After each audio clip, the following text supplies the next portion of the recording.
Alrighty, good evening, everybody. We are back live again, back to Disco Elysium, after a couple of days off, to play some Stray, which was a very enjoyable game. But we finished that up, took our 2 days off for side game, and yeah, we are back. To Disco Elysium. We have a long way to go on this one. Let me turn the cam on. There we are. I'm up in the right hand corner today. I think prior it was kind of blocking the character portraits, so maybe this will be a little better. All right, let's just load on in. Okay. And make sure there isn't anything up in the corner. Yeah, just or gameplay stuff. All right. Okay, well, we have the character portraits free. I should probably give myself another health there. Let us take a look.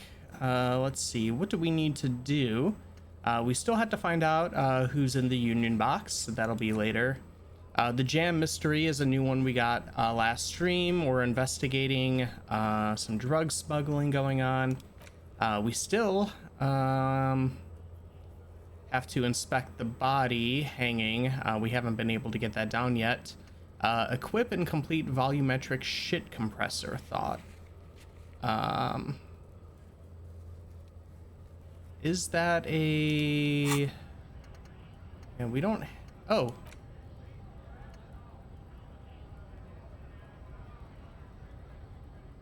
Okay, perhaps we can use this to actually deal with the body then. I didn't realize that we had this thought.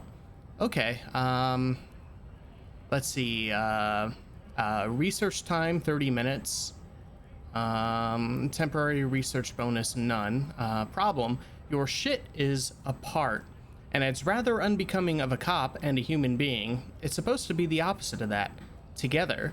Compressed in a small area to achieve a solid level of shit compression. Squeeze your butt cheeks together for 30 minutes. Do something similar with the two hemispheres of your brain. Talk to people. Maybe that will help. Okay.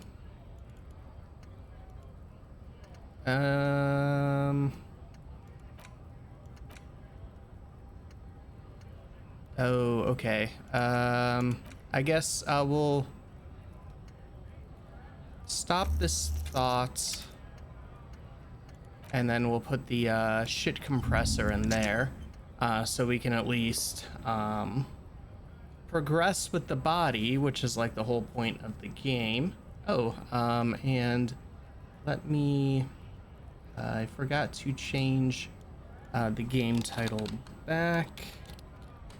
We are playing Disco Elysium, not Stray. Okay. All right, volumetric shit compressor. So about 30 minutes. We should have that going so we can actually deal with the body once and for all. All right. Anyways, perfect. We still have to pay for the damages to our hotel room, track down our badge, find out who put the clothes in the trash. Read our ledger and name the case. We'll do that in the middle of the night. Joyce's info on the lynching. So we either have to solve the drug smuggling case or find our badge. Find out who made the call reporting the crime. Sing karaoke. We gotta find a sad song and sing karaoke at the Whirling in Rags. Get a reality lowdown from Joyce. All right, we met the smoker on the balcony last time. Ask around for his apartment number and track down our gun.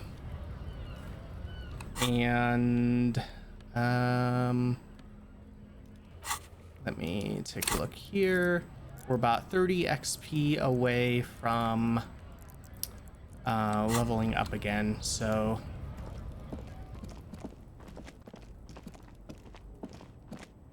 all right, let me think here. We do have some money, and I don't want it all to go to Gart. So perhaps we'll just come to the bookstore and maybe buy a couple of books, because I've never done that before. But we have this table here I forgot last time. A small mountain of colorful board game boxes. There are numerous types of games for all ages. A lot of shelf space seems to be taken up by Wirral-related merchandise. Storekeep, what board games do you have here? Wonderful board games, sir. The Viticulturist is a classic for sure, or perhaps you'd like Archipelagos of Insulinda, a very educational game for those interested in geography. Browbritter is a fun game of economic competition, but can get quite intense after a while. We have games for the whole family. You can play with your children. Let's see. Yes, kids, friends, chicks. I have all those. Then you're a lucky man, officer. That we Children are. The greatest of treasures. She fiddles with her pendant, thinking. For playing with friends, I'd recommend Suzerainty. It's a civilization building game where you build a civilization, then set off to brutally colonize and repress other civilizations. It'll cost 12 real. Let's see. So what about all these whirl things? Lousy auras there. No, role-playing games are popular among those types. Those types. You know, who are into those kind of things. Those kind of things. Personally, I don't like it. Not at all. Yeah, who likes RPGs? You'd never catch me dead playing an RPG. I've heard they turn people into occult enthusiasts. Oh. That they have rituals where they try to summon entities. It's true. Highly immoral stuff. I know. You can still buy them, though. Oh. She looks at the table, crossing her arms. All right, let's look through the pile of whirl-related items. An endless variety of source books, lore books, and codices litter the table. The topmost book is titled Welkin Compendium, 2nd edition. There's also a large hardbound tome with intricate cover art, The Hunters of Katawak, Boreal Creature Compendium, and a Pick Your Path adventure game book titled Tales of Wirral, Cavern of Velkrag. Books in a board game section? Who wants to read books? I know. Get your books out of my RPGs. Let's see. Anything that really catches my eye? There's a box that says Wirral, 3rd edition Mega Setting Supplements Module. The side panel notes, a fantastique adventure board game, new maps and miniatures. A sticker on it displays 25 real. Nonsense for anemic Beano clogs. Oh. Well, we're gonna do it. I want to buy the whirl game. If you say so, but you better stay away from those immoral occult rituals. I know we can get Kim to play it with us, but we'll do that later on, because we'll probably want to explore something in the doomed commercial district first. Wasn't there some interesting books up here? Shelves filled to the brim Yes. with crime novels featuring the... Let's buy the Dick of Mullen course. novel. Such violence and immorality. I mean, enjoy. Oh, we will. And there was like some... This bookstore is not strictly about crime. Amidst the various books, you find one written by someone named the point of the book, and many other various... Okay, yeah, we haven't had anything pop out or anything. Several maps. I don't The maps think... look old and faded. Yeah, we couldn't buy those maps. Was there anything on this shelf? Shelves full of biographies of famous people, whoever they are. Yeah, the greatest innocence. Oh, yeah, we could get the Hermindal or whatever book. How much was that? The display rack is brimming with worn paperbacks featuring an extremely muscular, sword-wielding barbarian on the cover.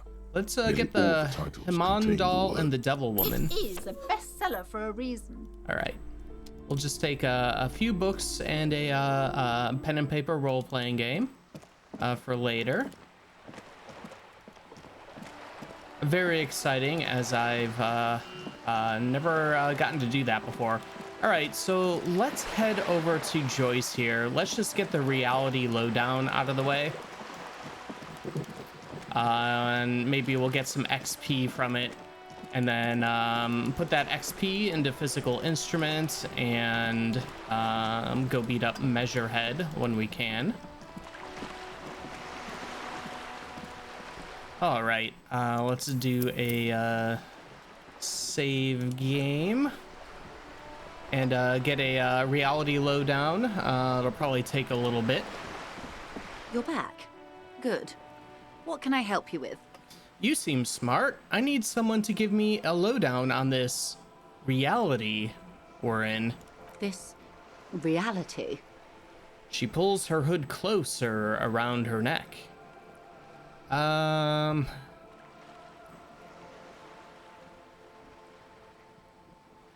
time to explain. Just give me the lowdown. No, but please. A little context. Context? We're not in such a hurry. Oh, well, it's related to that medical episode. I have trouble remembering even the most basic terms of reality. Ah, yes. The episode. Sounds like an acute case of encephalopathy, now that I think of it. She puts down her thermal cup and looks at you. Don't be phased, madame. He functions perfectly well. He only needs a lowdown on all of reality. Just a little lowdown as a treat on the entirety of reality. We may be here a while then. Ask away, officer. I'll help however I can. All right, we're in. I know these all look good, but begin with the first, okay?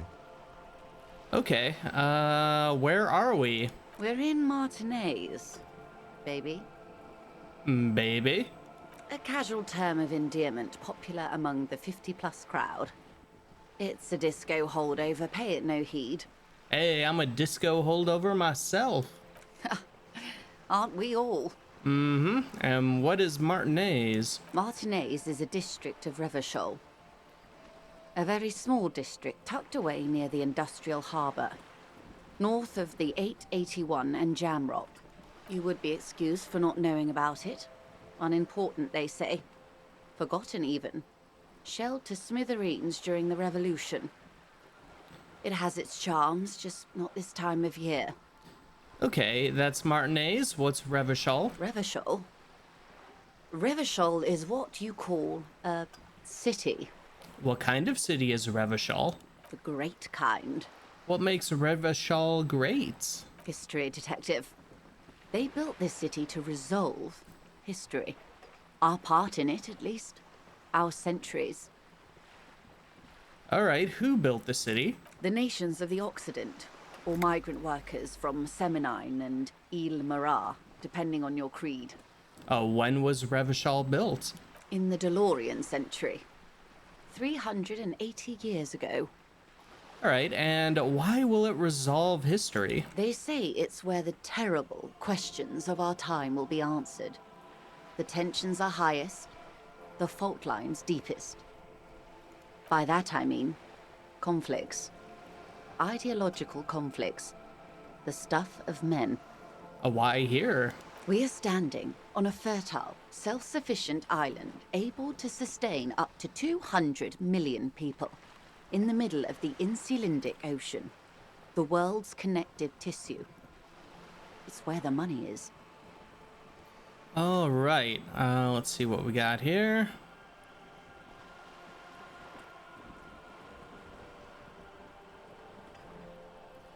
So we're in an unimportant part of an important place. I think it's fair to say so.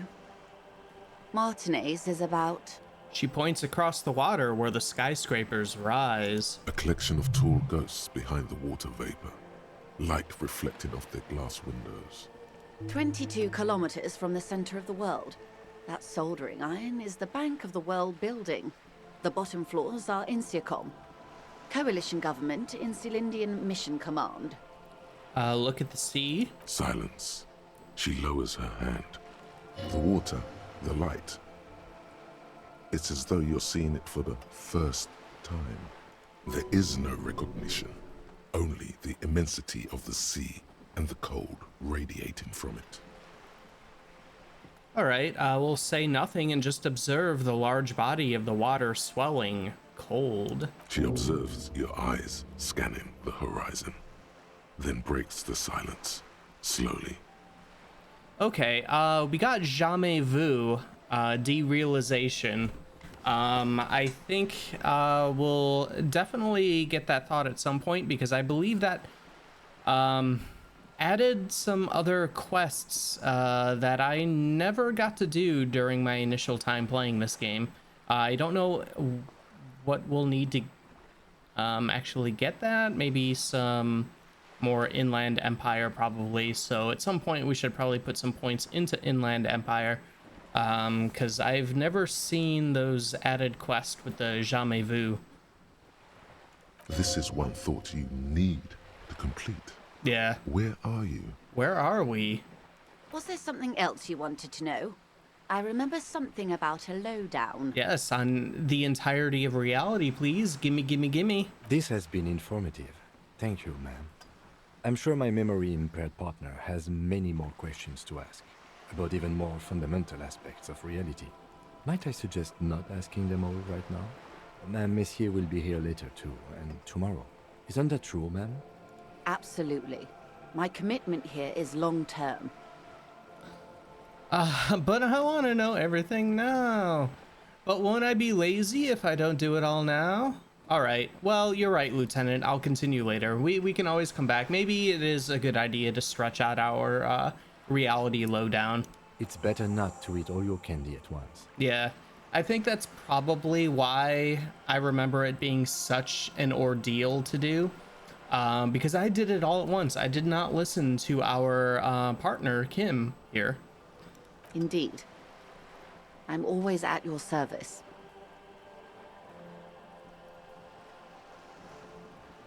Well, we can ask a couple more things. What is this acute encephalopathy? It's a neurological disorder caused by a lack of vitamin B in the brain. Symptoms include a retrograde amnesia. It's quite serious. You should get yourself checked out. What causes encephalopathy? Well, it's either bariatric surgery or long-term alcohol use. Oh, well, it's probably from surgery then. That seems unlikely. Maybe.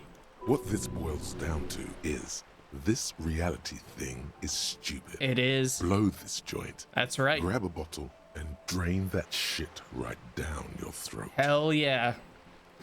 I have somewhere to party right now. Of course. Well, I'll be here if you need me. All right, let's go party. Okay, we got 8 minutes until we get the volumetric shit compressor. And yeah, 25 away from getting another point to put into an attribute. So let me check this really quick.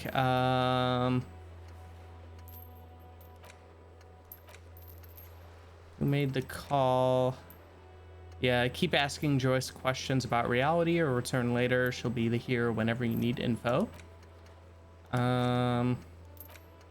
Okay, well, we can at least get a little closer to the Union area and ask around to some lorry drivers about the drug smuggling.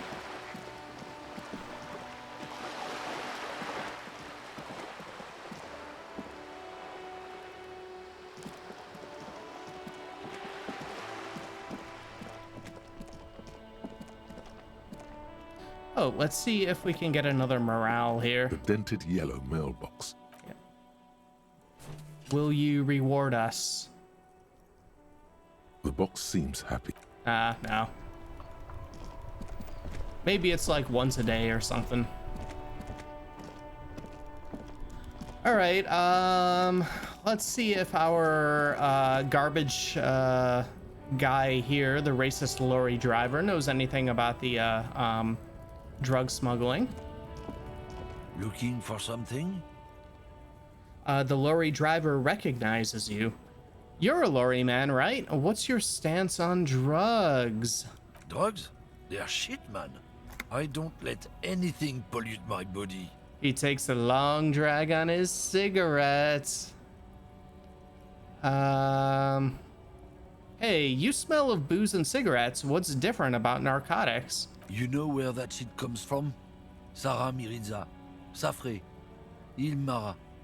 They take the money from our local junkies here and then use it to outcompete us in the manufacturing sector. They know they can't beat us in a fair fight, so they have to get us to weaken ourselves somehow. It's racial sabotage, racial economic sabotage. Okay.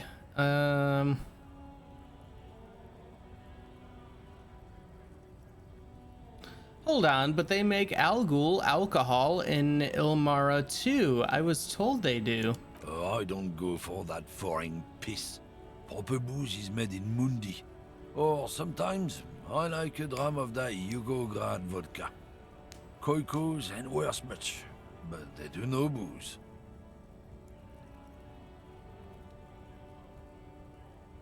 Okay, so I take it you're not smuggling drugs out of Martinaise? Not in, not out. I'll never betray the purity of my tribe. All right, buddy. So you're telling us that you don't know anything about drug smuggling through Terminal B? I don't know shit. And if I did, I wouldn't tell you. He puffs on his cigarette. So why are you still hanging around here? Most of the other lorrymen have left. What do you think? I can't leave the lorry unguarded. Stuff's been getting looted lately. It's those little kips sneaking around at night. If they touch my stuff, the bosses will be on my ass like ass cancer. There was a bunch of spilled boxes in the back of a big lorry nearby. I did see one lorry with the trailer doors open on my way here. Do you know what happened? Yeah, I knew that guy. He was an honest driver who loved his country. We were having a good debate about genetics at the Wheeling in Rags. Oh boy. When some kip boys smashed his lock and took damn near everything. Lost his fucking job over it. Since he left, I haven't had anyone to talk to. All right, looks like we got our communist thought all done. We'll take a look at that after this conversation. Yeah, bad for him, I guess. It's a fucking travesty is what it is. Oh, okay, let's calm down there. If it's not you, then who's running drugs through Terminal B? Isn't it obvious? Fucking Sealang, that beady-eyed South Samaran. His little side business is a scam. I wouldn't be surprised if he was peddling drugs as well. Who's that? He's a Samaran guy who likes to pretend he's some kind of businessman. Oh, that's right. We can He's buy just stuff from selling his him. employer stuff. Stuff he stole after he broke the seals on his Humanox lorry. Where do I find him? Just follow the smell. It smells like apricot and oil when you're nearby. The lorry man lets out a raspy croak at his own sense of humor. Yes, yes. Where is he? Looks like I offended your partner there. Too bad. Sealang's usually a little bit south of here, near the canal. You can't miss him. Just watch yourselves. His tribe are natural liars. Oh It's boy. in their blood. He's your man, all right. 100%. Yeah, I doubt it. I wouldn't be so sure about it. Not until we've heard what Sealang himself has to say. All right, and we got the volumetric shit compressor all done, so we can, I guess, deal with that body finally.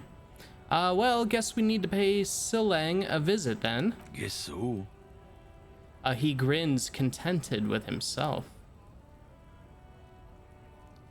All right, we're done for now. Mazovian socio-economics. Here we go. 0.000% of communism has been built. Evil, child-murdering billionaires still rule the world with a shit-eating grin. They do. All he has managed to do is make himself sad. He is starting to suspect Krasmazov fucked him over, personally, with his socio-economic theory. It has, however, made him into a very smart boy with something like a university degree in truth. Instead of building communism, he now builds a precise model of this grotesque, duplicitous world. All right. Okay, so left-wing dialogue options give +4 XP. We also have to deal with a -1 to visual calculus, reaction everywhere, and a -1 to authority, downtrodden inva communist. Volumetric shit compressor. Bizarre scientific news from Revachol West today, where a police officer's shit has been observed at a pressure of around 495 gigadecimals. These metallic hydrogen levels of shit togetherness were thought to exist only at the center of collapsing stars, not law officials. It remains to be seen how long the shit singularity lasts. All right, all endurance white checks unlocked. Learning cap for endurance raised to 4. Okay.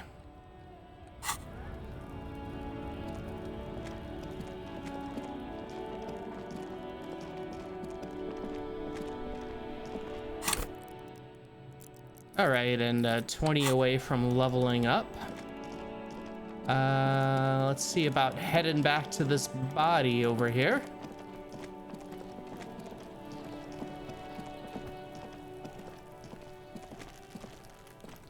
Let's do a save game.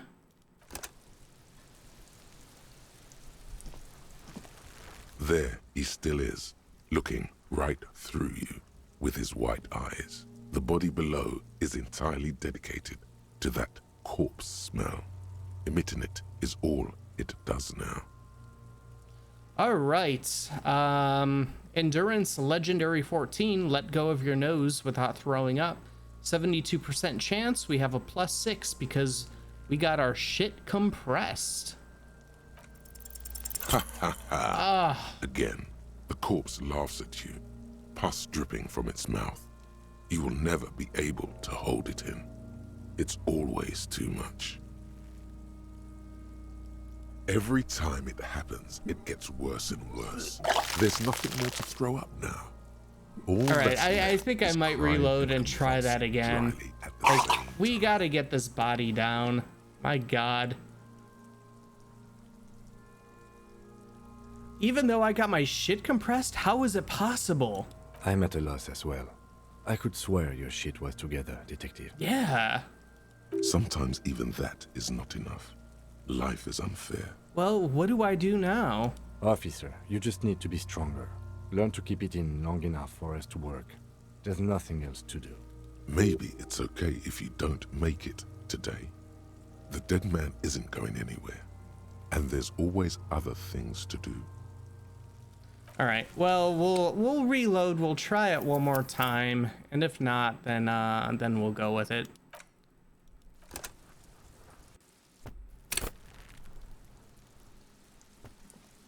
There he still is, looking right through you. All right, let's give it a try. The body below, ha ha ha. Again, the corpse laughs every time it happens. Yeah, let's vomit again. There's nothing more to throw up now. All that's left is crying and convulsing dryly at the same time. All right, we'll keep it. Yeah, shit compressed. Sometimes even what do I do now? Maybe it's okay. All right, maybe it's okay.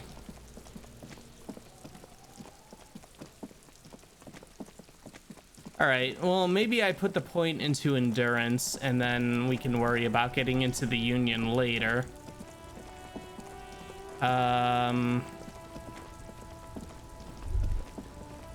do we have here? A stop between those trucks down there. Smokes. Go get them.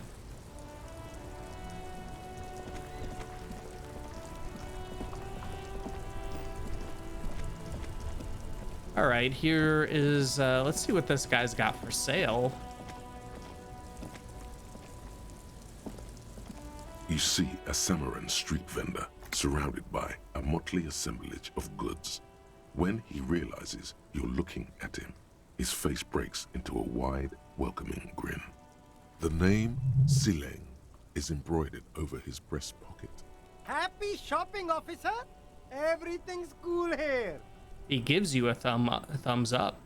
What's so cool? Everything's cool. The goods are cool, the customers are cool, the place is cool. And one more thing, officer. What's that? From out on the bay, a cool wind gathers. It sweeps into the city, tugging at the textiles hanging around the stand. Some distance away, the sound of a tin can clattering across the street can be heard. You're very cool. Oh, thank you. Bang, bang, bang, bang. Bang, bang, bang, bang. All right, we are cool, guys. We have been working hard to become a cool superstar cop. It's glad that Sileng notices that. You feel a twitch in your index fingers. There's a finger shootout brewing. Oh, man. Whip them out. Don't shoot, officer. Have we got an arrest here or just a shakedown? You know it's a shakedown. Good one, officer. You're a funny guy. That's right, we are. Now, what can I do for you? He nods toward his shabby wares. This isn't a joke. Give me your money. I need money. Let's see. Just kidding. I'm really here to shake you down for some answers to official police questions. Then fire away, officer. He settles back into the pile of boxes he's sitting on, getting comfortable. Oh, what do we have? Persuade him to give us some money. That is pretty low. We'll come back to that. Where are you from, Sileng? Me? It's a boring story, officer. Who cares about the past? I'm all business now. All Revachol. All right. Better not to mention. Sounds good. Let's get back to business then. We'll keep him on our good side, or his good side, whatever. Very cool. I like your style, officer. All right. So, Sileng, what's your stance on drugs? Drugs? I don't go in for that, officer. Drugs ruin lives. Unless you're into drugs, of course. In which case, drugs are excellent. Mwah! Tasty, tasty drugs. Yeah, that's right. Tasty, tasty drugs. I'm super into drugs. That's very cool. A lot of the coolest detectives do drugs. Yeah, that's right. Sadly, Dick I Mullins? don't have any drugs on sale. Oh. Or at my home. Oh. Or on my person. Oh. Guess we're not gonna party with Sileng. Sir, it appears to be true.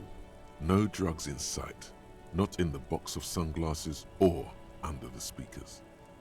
All right, well, we're looking for a lorry driver who is transporting drugs out of the harbor. He or she is in this traffic jam. That's even cooler. Yeah. You investigating that and all.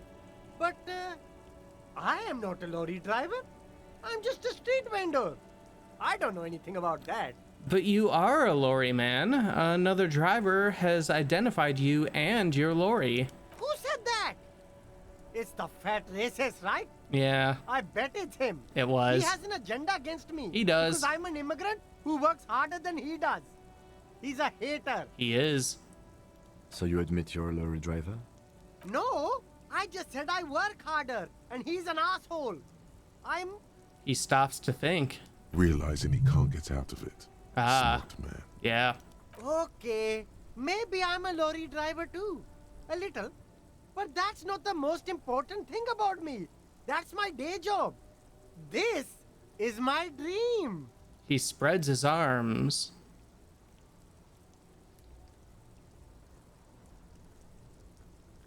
I like we can just come out. Selang, my source tells me you're the one transporting drugs for the Union. Let's see. So you forgot to tell me? Exactly. Oh. It's such a small part of my life. I bet. It's in the rear view mirror now. I'm climbing out of that hole with ingenuity. All right, stop squirming. What do you know about the drug operation at the harbor? Nothing. I told you. I'm not a dumb guy. I don't get involved with that crowd. And what crowd is that? Yeah, what crowd is that? The cool crowd? Crowd. You know, the drug crowd. Okay, if you don't tell me, if you don't know, then I'll tell your employer you've been selling his stuff. No use. He's not telling us. He's too afraid. We need to take him to my station and ask him there. After we've called his boss. Okay, look. There's bad people doing bad things here. That's all I know. Please don't get me into this mess. I spent 15 years working my way up.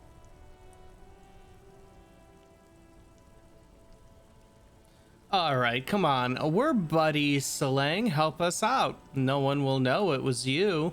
It's a she, okay? The other drivers call her the lady driver. You're better off staying away from her.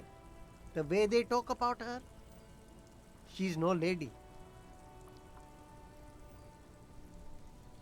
She? Where is she? I haven't yet met a woman on the roundabout. There's one by the statue of that king. I haven't gone near her, and I won't either. The third driver. We haven't talked to her yet. Where exactly is she? Near the horseback monument? In her lorry there. But I don't know if it's her. Are we cool now? I think we're cool now. Who are these other drivers who talk? All of them. I don't know. I told you all I know. Are we cool now? I really want us to be cool now. Who exactly is talking about this lady driver of yours? The racist or the other one with the tattoos? He points north. All of them. Even the ones who've left. I don't hang out with them. I don't remember who has tattoos. Excuse me. Okay, we're cool now. All right. I scored. Let's cap this off with a purchase. You can walk away from here with funky sunglasses, detective. Oh. Both of you. You deserve it. All right, let's see. We got a 42% chance. Rhetoric, challenging 12. Persuade him to give us some money. Start with a little compliment, then work your way up from there. This is about business, remember. Hey, you seem like a really successful entrepreneur. Would you like to support a member of the local police force? Oh, okay. But why, officer? After all this mess, the broken seals, lying to you, come on. Think of it as an investment. An investment? What kind of investment? Let's see.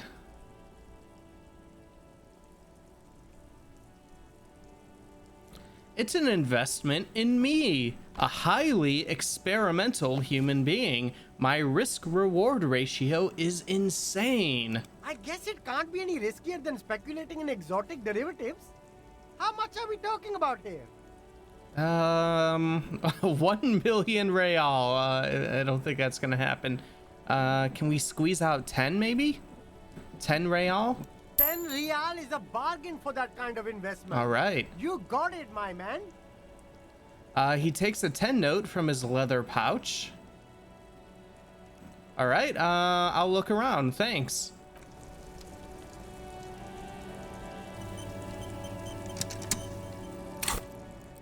All right, let's see if Selang has anything good for sale. There are clothes inside. Cheap second-hand clothes, smelling of strangers' body odors. Don't be shy. These are premium class clothes. Good quality fabrics, best retro design. Save the economy with your style, officer.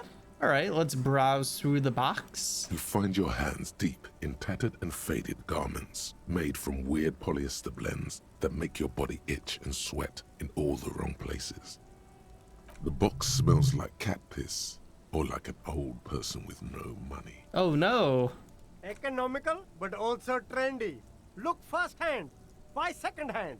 Keep the economy moving. All right, we got a medium composure check. Find something worth salvaging from that pile of rags. 83% chance. Something cold right. grazes your hand. Synthetic and sleek.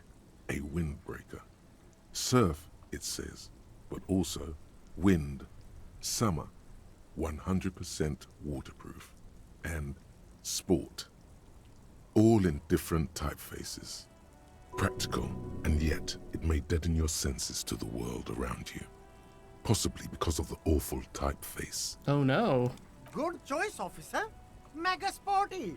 And it's only $4.50 for you, sir. All right, +1 to composure, -1 to shivers. Might be good for any future composure checks. $4 real and 50 cents. We got the money. I don't want to give any of this to Gart. Gotta prepare for springtime, right? That's right. Okay, let's what else we got? Oh, I think this is where like the sunglasses are.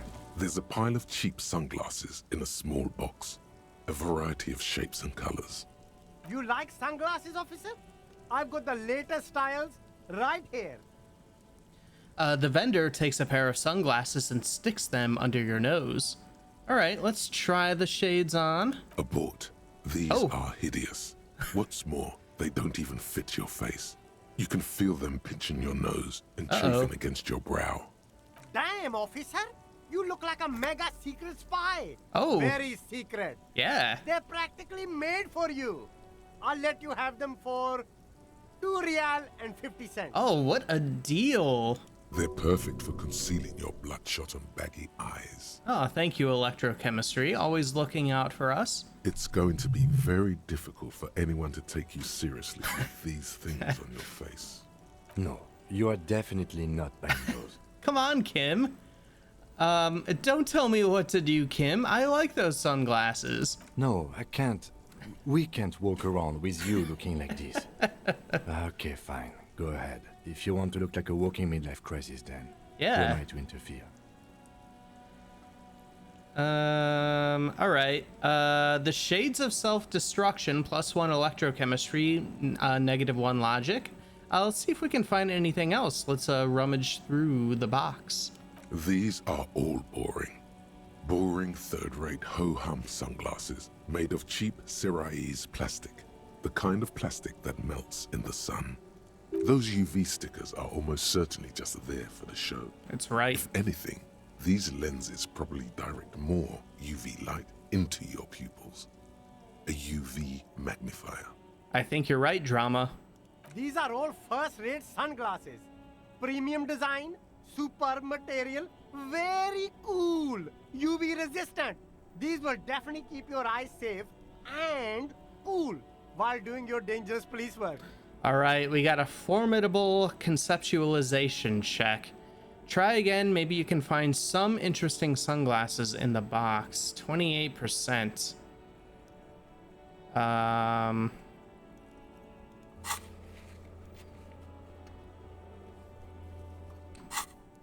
Oh, and we...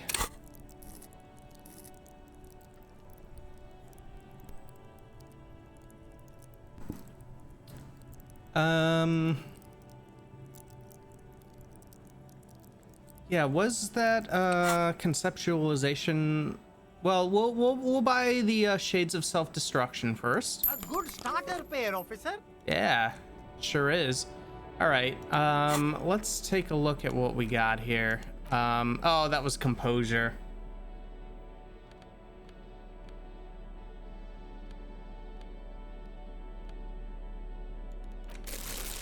All right, well, we get 1+1 for composure, which, let me hold on one second, make sure. I'm doing what I want to do here. I had a little leveling up guide for the character that we're trying to play as. Let me see if I can find that real quick. Where are you? Where are you?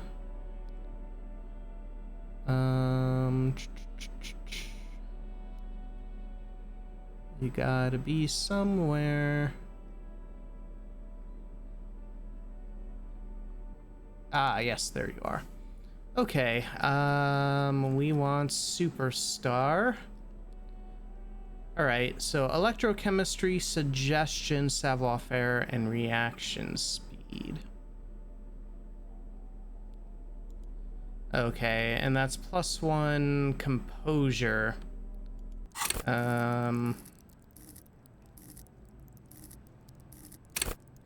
Straighten your back, keep your poker face. Okay, that might be a little better. We lost a little of shivers. I do highly recommend shivers to anybody else who plays this game. It's kind of like Inland Empire, where you're kind of getting the psychic thoughts, but unlike Inland Empire, which is kind of like the the weird David Lynchy kind of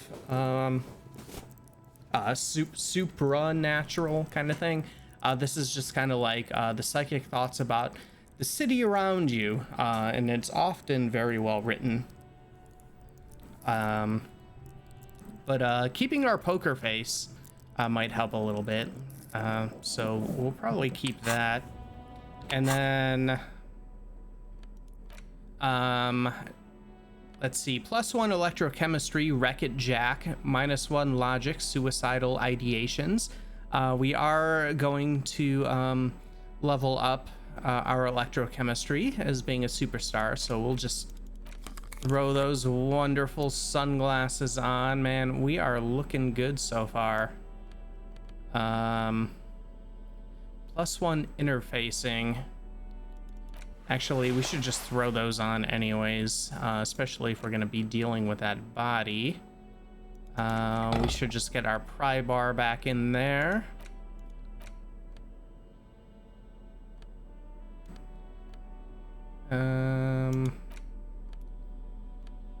Okay, oh yeah, we have okay, yeah, our books, map of Martinaise. I suppose we could look at the mug, and then the ledger will go through later on. Let's see, +1 composure, +1 Inland Empire, +1 conceptualization. Yeah, pants, +1 electro. Okay, I think that's good so far. The shine on these sunglasses lasts a lifetime. All right, officer. well, it's a 100% 28% guaranteed. chance. While we're here, we'll just try it. No luck. All you find is this lime-colored cellophane visor, produced by a bargain sportswear brand called Amphibian, apparently. There's a malformed green frog on its bent Well, cap. maybe we want to buy that too. Oh, that Yeah. visor is perfect for you, officer. Heck yeah. It'll definitely keep the sun out of your eyes while you're shooting criminals. Bang, bang! And all for a mere 6 real. Oh, 6 real, you say? Hey, at least it might actually offer some protection against the sun. Not like those cheap plastic shades. Kim, are firefights something we should be prepared for? I hope not. He says, looking up from his browsing. You don't like it? Sure, Square Joe. No problem. Let's get you some real shades. All right, +1 to perception. Amphibian sports visor. I think we'll take it. Sporty and practical, officer. Good choice. All right.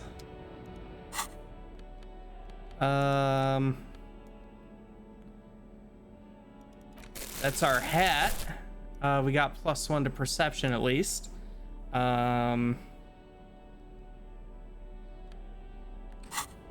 Okay, and let's take a look over here. You see 2 lowly, defeated speakers, thralls, slaves basically, perched atop them like conquerors surveying the land. A pair of found, durable wear sneakers Ultra series. Ooh. I can see you've a taste for luxury, officer. Can't keep your eyes off those sneakers? Now let's look at those speakers. These once respectable speakers have been conquered, reduced to a mere prop by the indomitable Faun Ultras atop them. A small heat emboss on the veneer reads, "Solidarity aid from the People's Republic of Samara." The speakers themselves don't seem to display any magical qualities. No, don't look at the speakers, officer. Look at the sneakers. The sneakers are the stars here. What about the speakers though? Doesn't anyone want those speakers? These, officer? These speakers are Samaran garbage. I'm ashamed to even use them for props. Don't waste your time on them.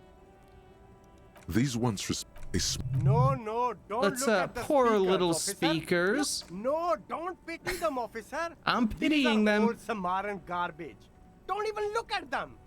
Check out these super cool, fun Ultras instead.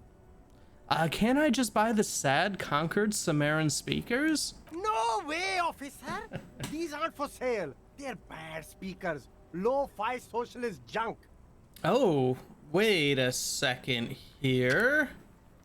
That's why I want them. I think I might be lo-fi socialist junk myself.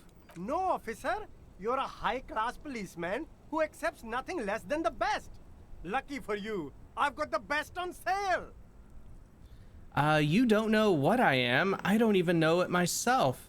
I want the speakers.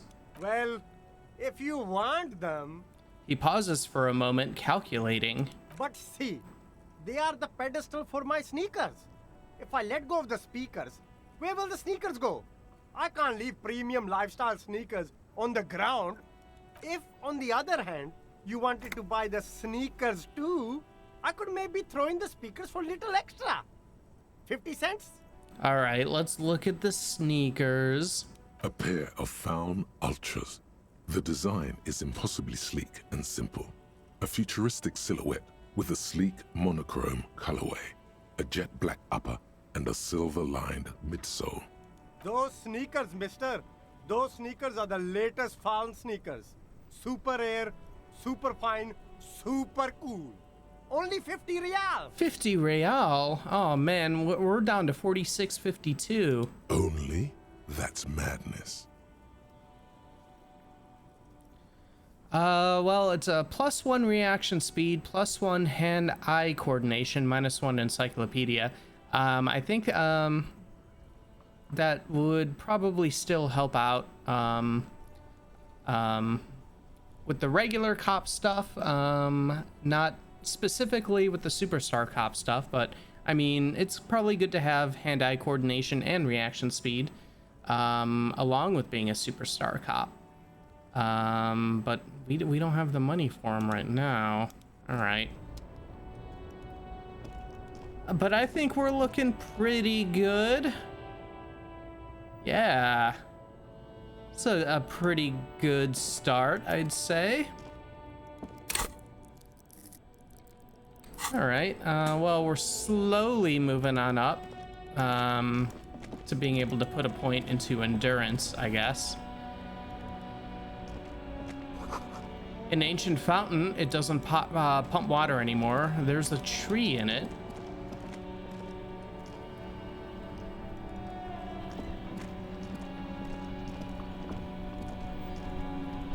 I am a gander and a hunter and a gatherer.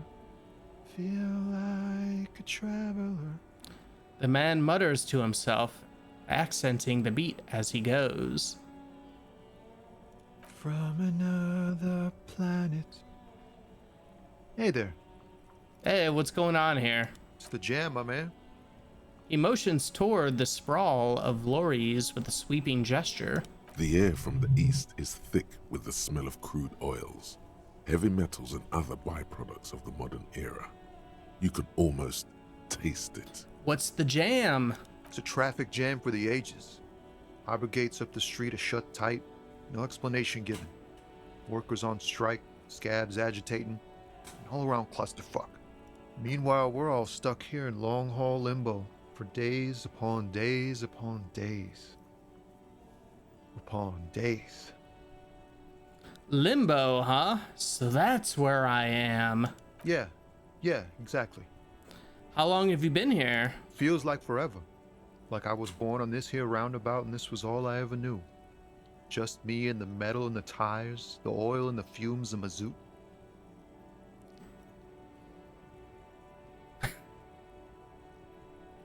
All right, buddy. Keep it simpler. I'm here to ask questions. Crime questions. Everyone's a critic, man. It's okay. I've been here a whole week already. So tell me, what do you need? Hey, got any smokes on you? Nope, don't smoke. He nods towards the big lorry behind him. Some of the other drivers do, though. There's still a few around, waiting for the jam to disperse. Or waiting for the sweet release of death. Hey, isn't he, like, smoking right now? Yeah. The smell is in the air. Sure you smoke. You're smoking right now. Okay. But this is my last one. And it's a bad habit. You should quit before both of us have lung cancer. But we're too cool for that. Care to spare some change for a working stiff? Huh? Oh. No, I ain't got any money. They don't want to pay for unfinished work. They who? The bosses, man.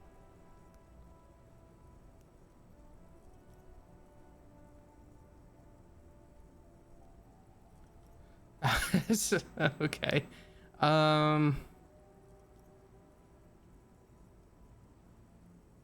Yeah, I don't know who these bosses think they are, but that sounds like a good arrangement for them. Yeah, it sure ain't good for me. Or you. I'd spare a coin or two for a city cop down in his luck. If I had, say, 4 myself. All right. Hey, know anything about the dead man, the one hanging behind the hostel there? He ain't one of us drivers. I know that. All accounted for. Otherwise, I haven't really asked about that. Been wasting time right here. Keep him busy. It's easy to see he's telling the truth. He's kept his nose out of the dark stuff. Busy with what? Analyzing the fundamental structural and psychological conditions of being stranded in the midst of a sea of motor lorries and their sad, despondent chauffeurs. Wait, what? Nothing. I'm just messing with you, man. Don't mind my idle verbosity. Tell me more about this strike. It's like whatever's going on over at the docks. Workers got a blockade set up, making demands, no way in or out. Going on strike would probably help you dodge a bullet or two.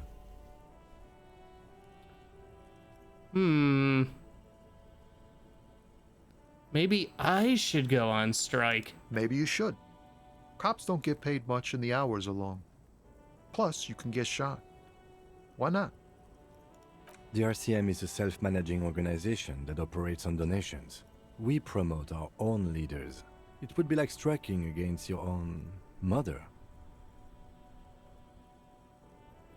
Hey, I don't know my mother, but I'd go on strike against her too, for my rights. Okay, but do continue.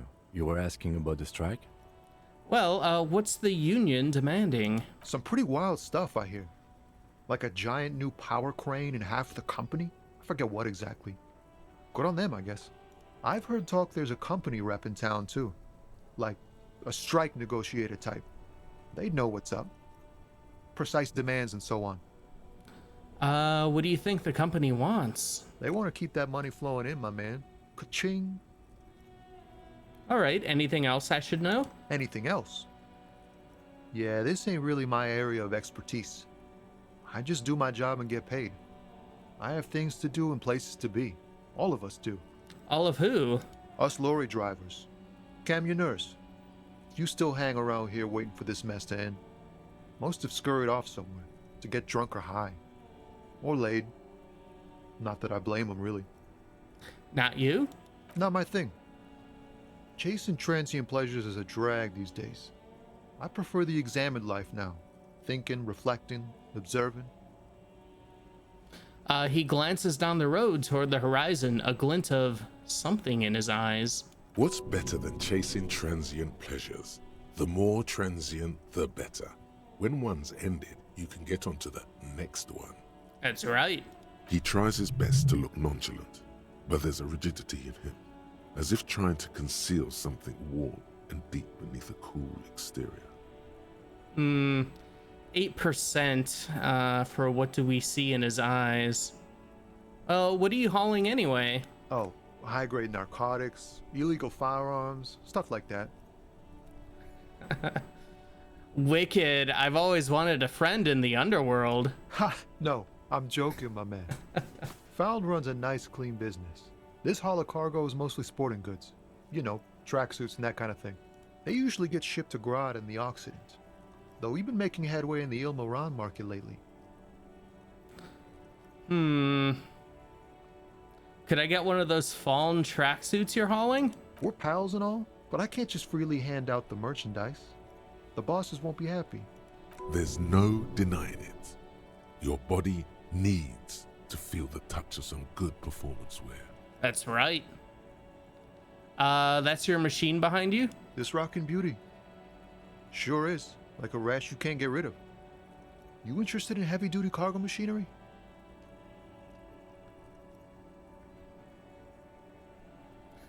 I just asked because, I don't know, must be a cop reflex.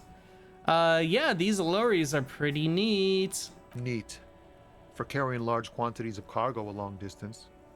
These found tracksuits need to find their way to the kids way out in Wamrau and Loran Bird somehow. Alright, so nothing illegal here then. Not unless they've illegalized sports equipment while I was on the road. Alright, I had another question for you. The man taps his fingers rhythmically against his arm. I heard that one of the drivers is a woman, but I haven't seen her around. Do you know this lady driver? I don't want to talk about that. He shifts around suddenly, uncomfortable, then looks away.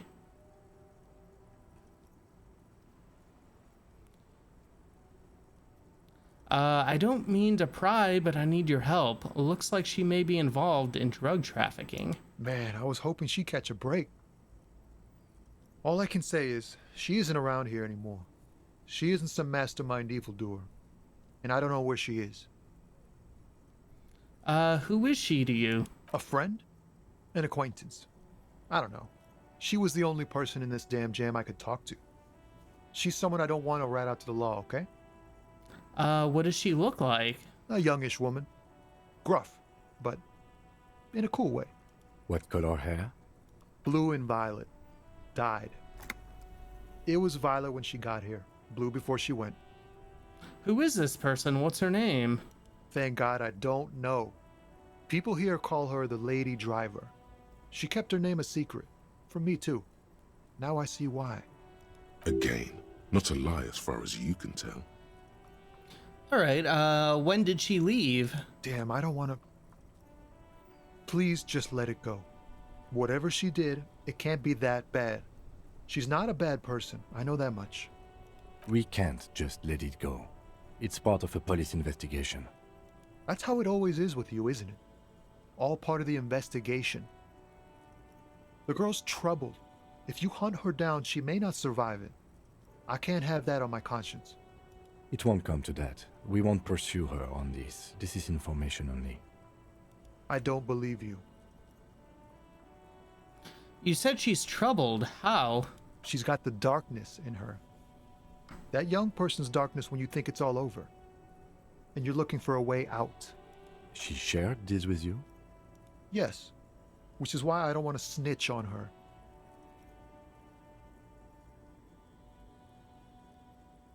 I was told everyone's afraid of her. You're not? I heard the rumors. I saw the other drivers looking at me strange when we talked. And she told me, too, that she's had a violent life. But I wasn't afraid of her. More like for her. Did this violent life include drug trafficking? Well, it looks like it did now. But we didn't talk about that. We talked about life, you know? She talked about her mind. Hold on, her mind? The way it worked. The trouble it was giving her. The pain it was causing her. When she left, did she leave her lorry behind? Fuck, man. Go grill someone else with these questions, okay? There are plenty of drivers here who couldn't stand her, or were afraid of her. They'd be more than happy to rat her out. He's right. There are other options. The raceman, for one. Now is not the time to focus on feelings. You need that info, son. It's right here. The answer is right here. You just need to ask him. Come on, do it.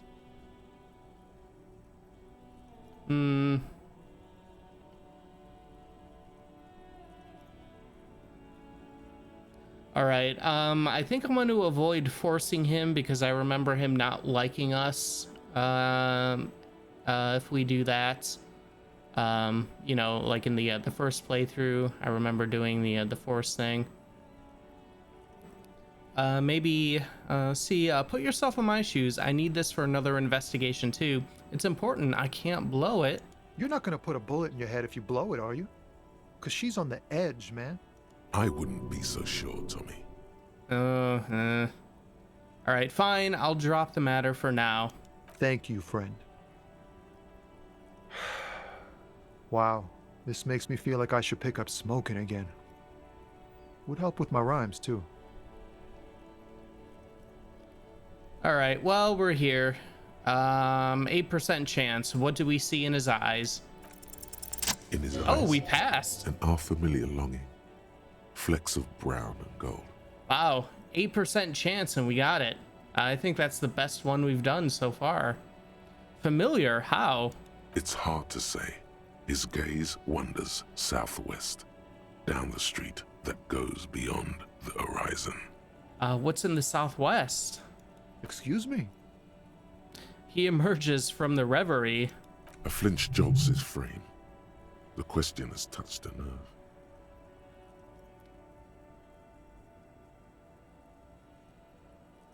Hell, I get longing. I felt something similar since I woke up. Man, I don't know what to say. Not much anyone can do. There's no helping in absence, you know. I miss my family. They're all I have.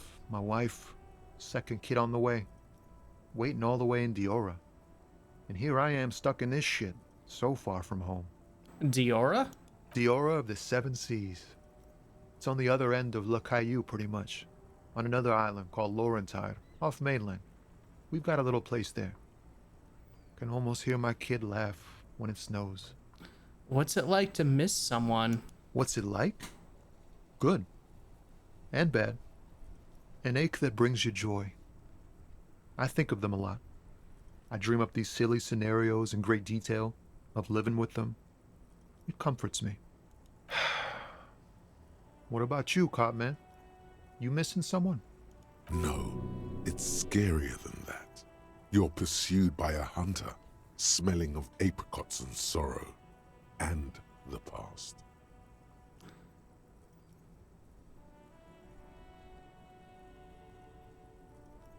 No, I feel hunted. Hunted? By what? By a shadowy figure known only to me as the X something. An ex-wife? Oh, alright. The pain burns in your chest, radiating. The crown of arteries on fire.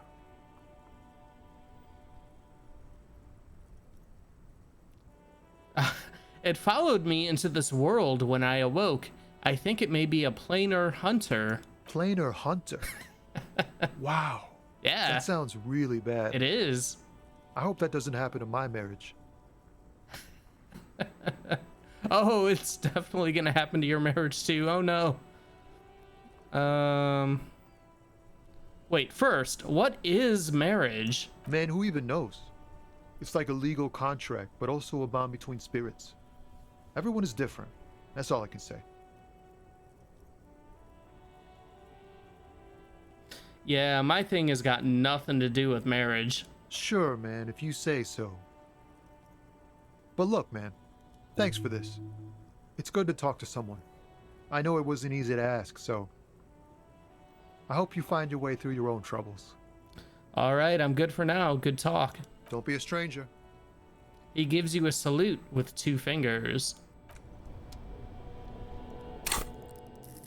All right, we're 3 XP away from being able to pump up.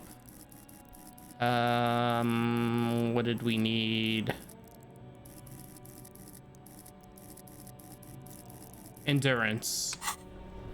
To deal with the body, I guess.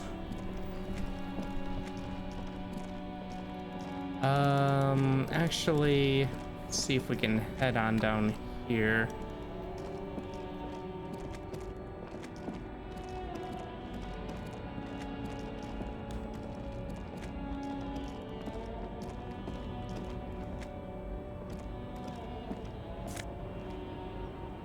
Oh, white tank top, +1 physical instrument. All right. +1 conceptualization. Oh, physical instrument. I think that's what we needed to knock out Measurehead. Maybe let's see if we can do that.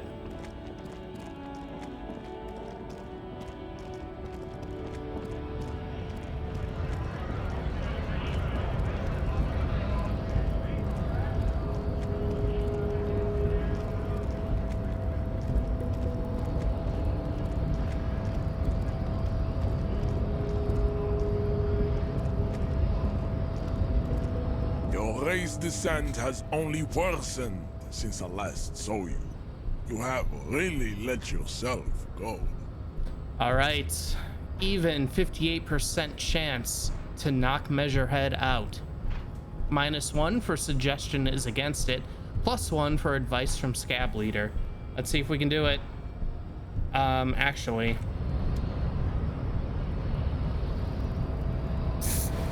Yeah, I should probably pump health up there. Your race descent has only worsened since I last saw you. You have really let yourself go. All right, let's try to knock Measurehead out. Yeah, all right.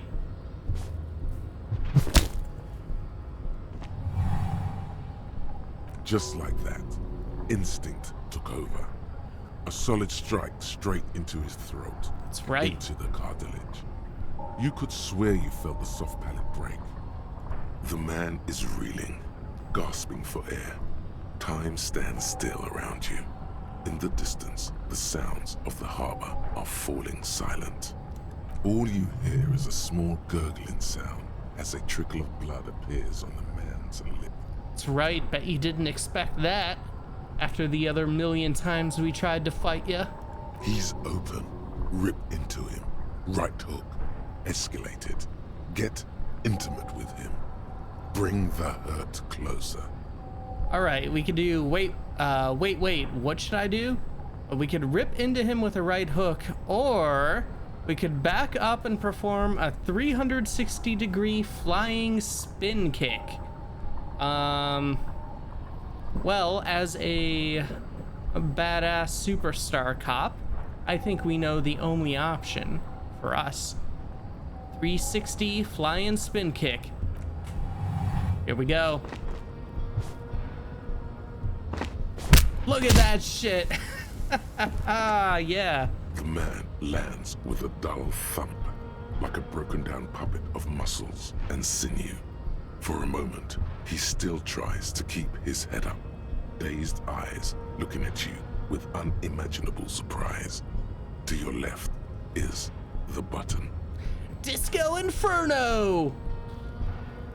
As you slam your fist on the button, the man collapses entirely, his head rolling to the side. Looks like you're the new Measurehead now. That's right, Measurehead's babe. No one is the new Measurehead. Let's go before he gets up. The lieutenant makes haste toward the door. All right, but first, we do have access to the door now.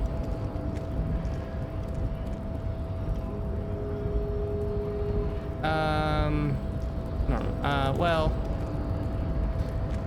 let's see if we can deal with the body first, before we head into the Union, just so we, if we can deal with the body, then we'll have probably some more stuff to talk to Everett about. But we knocked out Measurehead finally. We did that. That was very good. There he still is, looking right through you. All right, let's put a point into endurance. There we are. Level up.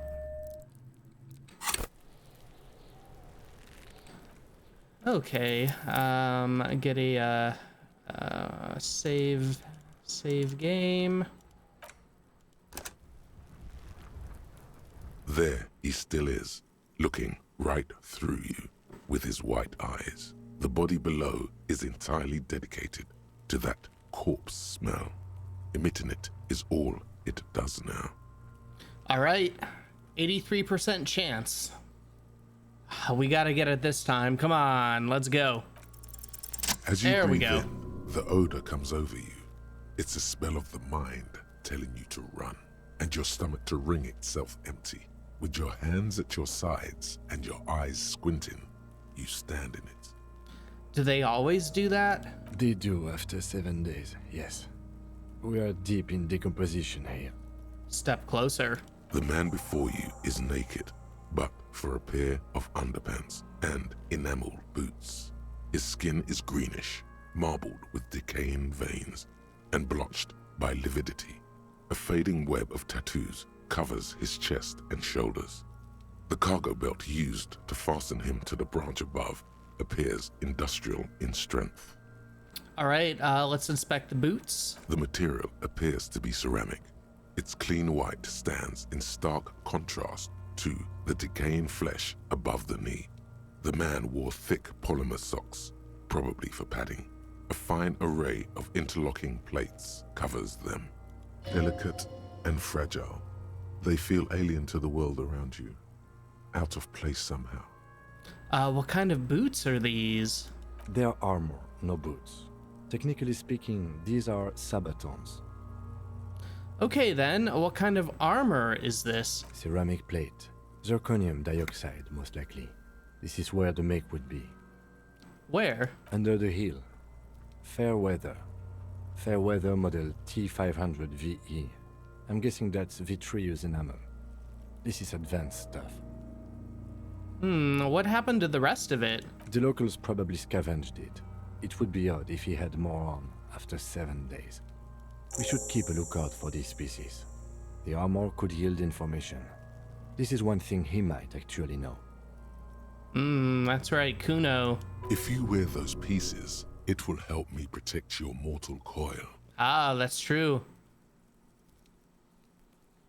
Why does my mortal coil need protecting? Yes, bullets will fly. They always do. And the coil is fleshy and mush and permeable. Cast it in ceramic shell. Resist death. Yeah, I mean, that sounded good to me. Understood. The sabatons dangle off the man's decaying form. Ageless and synthetic. The material looks out of place here. It is. It's expensive.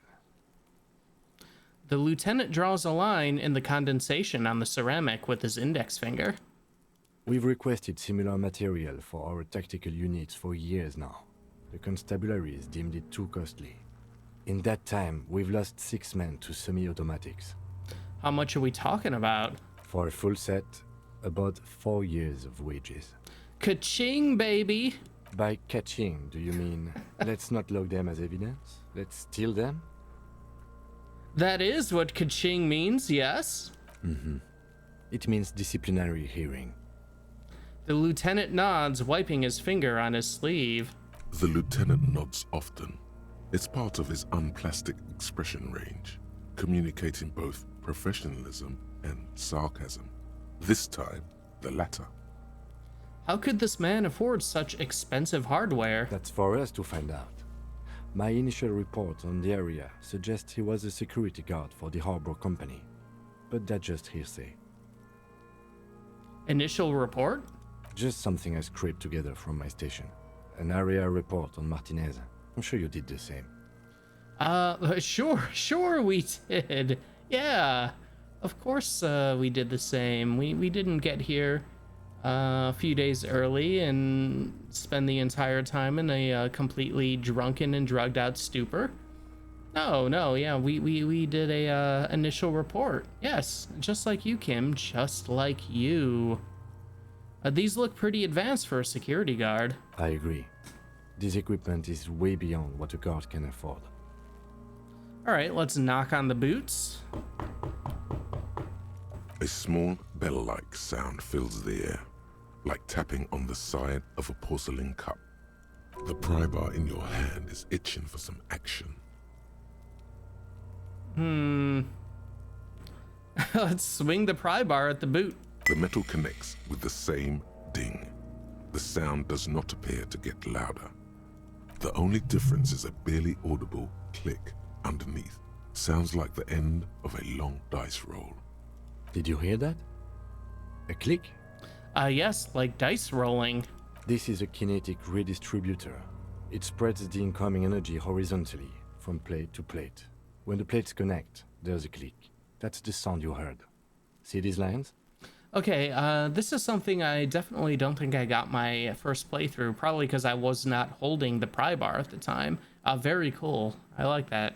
Faint, organic lines cover the plates where they separate into smaller ones. These plates then divide into smaller plates until there are hundreds of them altogether. All right, let's try pulling the boot off. The stench fills your nostrils. Uh-oh. As you push downward, an ominous creaking sound comes from above. Stop! The lieutenant's voice is sharp. He looks at you with the boot under your arm. Pig's gonna pull his head off. Yeah, that's right, we are. Brutal! What? Even the mongrels can see you're about to pull his head off. Oh, we are. Well, we're trying to get him down from the tree, right? Two birds with one stone, as they say. Do it, homo! Do what? Pull his head off. There's no point performing an autopsy if you do. We'll have compromised the coroner's case. What are you trying to achieve anyway? Why are you hanging on to that boot?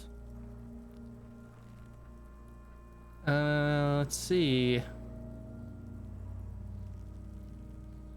Are we not detectives? There may be clues inside that boot. Maybe we should concentrate on what's outside the boot and leave what's inside to the boys at processing? Just this once. Besides, He taps on the boot. there's no way you're getting them off. All the organic matter in his body has been flowing down into the boots. They are fused to his feet now. Why do you think the locals haven't scavenged them yet? You're sure there's a way to peel them off, but first the body needs to be down. And second, it would probably be better if the lieutenant wasn't around. Steal a dead man's boots, but that would be dishonorable. Refuse for honor. Nah, I think we want these boots. Sounds like a plan. Secret accept. The anticipation makes you crack your fingers. Feels nice. Yeah. Nice and cracky. Very nice and cracky. All right, okay, got it. Processing will take care of them. No, With we the will. situation in the I morning, will. it will yield nothing. But we must pick our fights. Should we continue? All right, let's back off and look at the corpse. The cadaver slowly twists on the cargo belt, his torso covered in tattoos, and extremities blotched pink and blue. All right, let's inspect the belt. The hangman's knot is pulled tight by the weight of the corpse below. Yellow, hard-edged polyester cuts into his neck. Above, a sliding buckle ties the belt to the branch. Oh my, there's something on the belt. A familiar word that speaks to the thirst within you. What was that? A word? Vermilion, in yellow letters, along the length of the twisting cargo belt.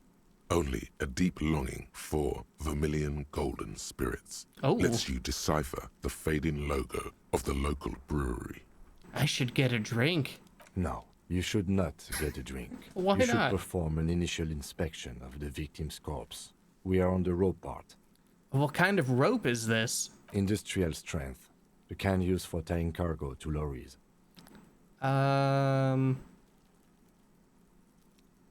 Like in a harbor?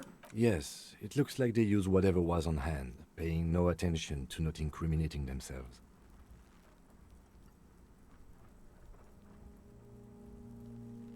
We're assuming dock workers from the harbor did it? The brief suggested as much, politically motivated by the ongoing strike. Did you not get a briefing?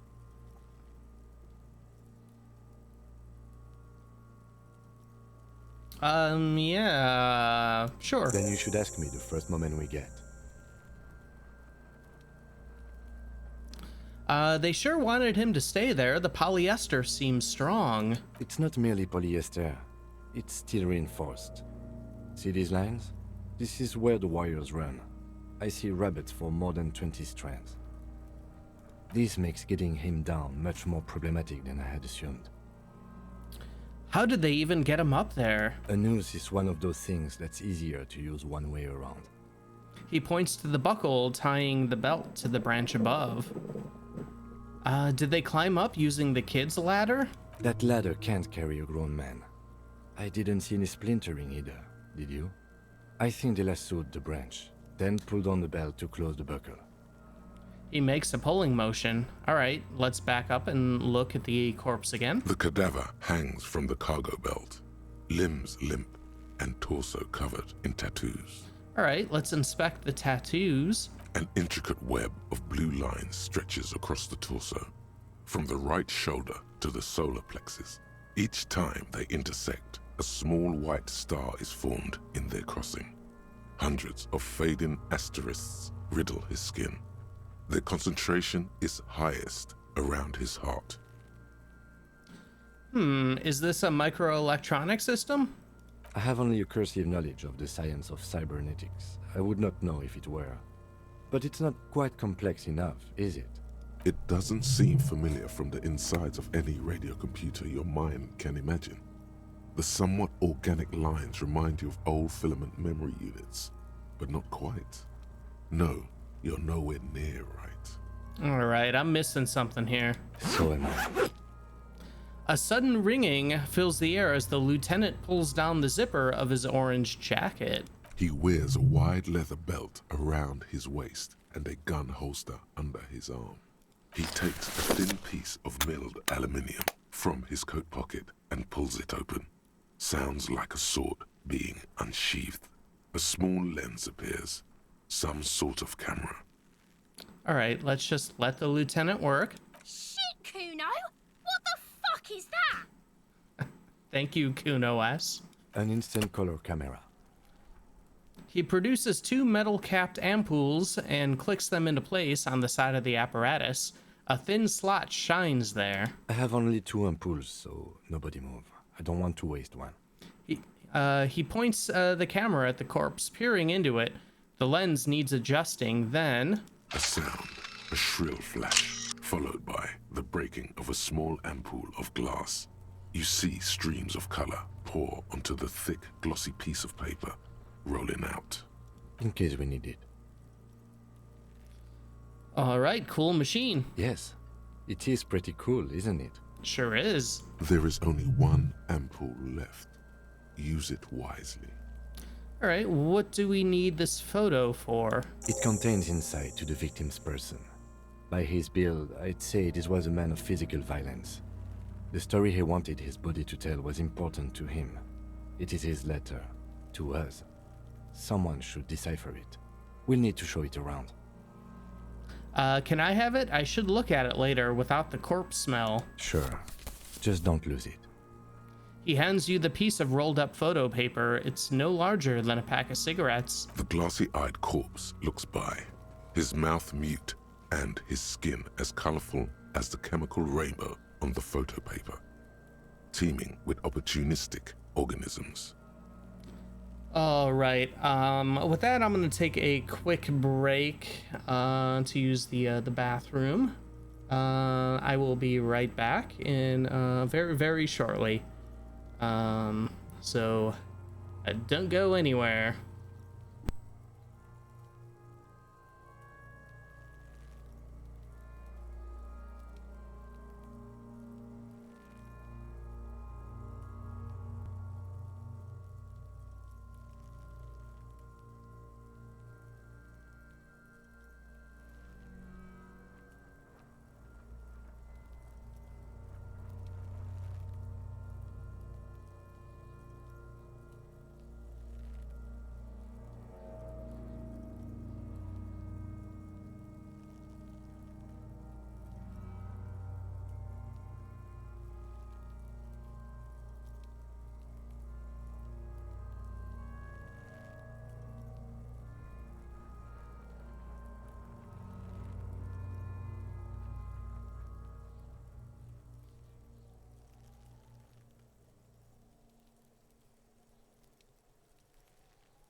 Alrighty. We are back. Let me see here.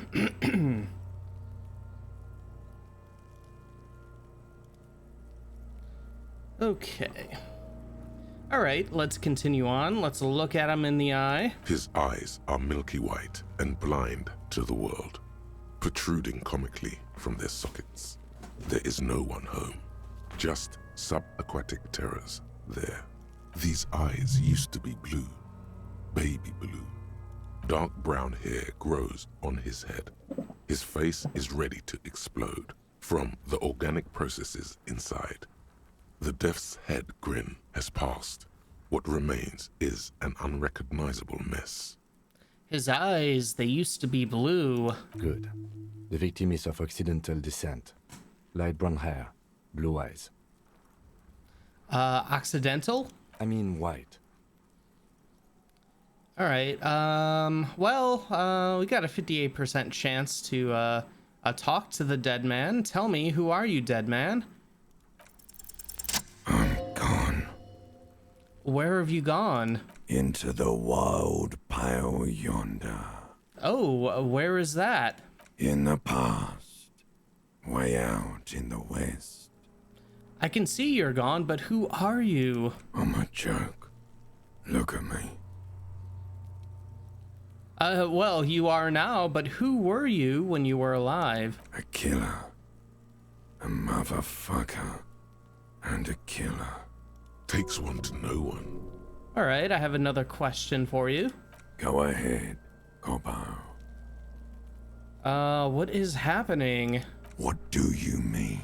I'm talking to you. It's the power of your... Black frothy liquid starts bubbling on his lips. Imagination. Go ahead. Ask me more questions. You fucking love questions. We do. Why do I love questions so much? Because you're a copperoonie. Copperoonie? Look at all of them go. Do you want more questions? Give me a comical amount of questions. Coming right up, copperoonie Rooney. This is getting upbeat now. Is my name Rooney? Fuck no. You're no Rooney. I do strike myself as a Rooney. No, you don't. Between you and me, your name is probably Harry. Harry? What kind of dumb, not superstar cop name is Harry? Why do I feel like I've forgotten something terrible? Because you have. Alright, let's just get down to it. Who killed you? Love did me in, Brother Copo. It was love all along. Can you ask me a question? Sure, Lobo. I can ask you a question. Why are you doing this? What? Looking at my face, motionless. Looking into my eyes. Standing here. Why are you investigating my murder?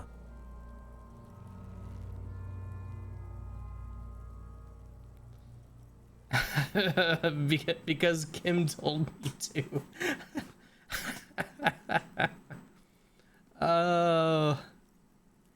Yeah, let's do it. Because he told me to. I don't know. You're a lying sack of shit, Coppo. Called out. You're doing this because there is nothing else to do. Everything else is over. It's just me now. Alright, you know what? I hate you. You stink and you're boring. Do I remind you of someone? A deep sea creature. No, not quite. Be fair now. Baby affected with harlequinism? You sure I got out of that one? Coppellini. Alright, I've had enough of this. Come back later, Coppo. Amuse yourself with my frank manners and my memento mori features. If possible, also, see me in your dreams.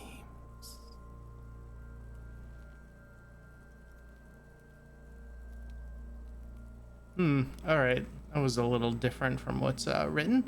So, how do we get him down? Are you sure we finished the preliminary examination of the cadaver? We might miss some of these things once he's done. He stops to think, then checks his notes. All right, let's take a look first. The cadaver slowly twists on the cargo belt, his torso covered in tattoos, and extremities blotched pink and blue. All right, let's squint and take a step back. As you narrow your eyes, the monster before you blurs into a violent mess of green and pink. All right, let's observe. Only the lower extremities are pink with a dash of blue. His fatted hands, thighs, and his neck, just above the noose. The rest of the corpse appears dark green in the cold spring air. Oh God, I'm squinting, Kim. Why am I doing it? How should I know why you are squinting, officer? Come on, Kim. We don't know. I don't know what I'm doing. All right, let's squint harder. His face and hands are pink, thighs too. The rest is greenish. Oh. You are trying to assess lividity. Yeah, Kim, come on. Of course we are. Let's relax our eyes. The monster comes back into focus, an explosion of color coursing with dark marbled veins. His stomach appears pregnant with something. Black liquid streams down his thigh and onto his boot. So, what do you think?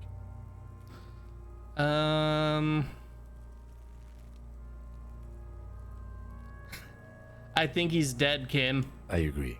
Ah, yes. Totally dead. Dead daddy, dead, dead, dead. Dabadoob doob dead.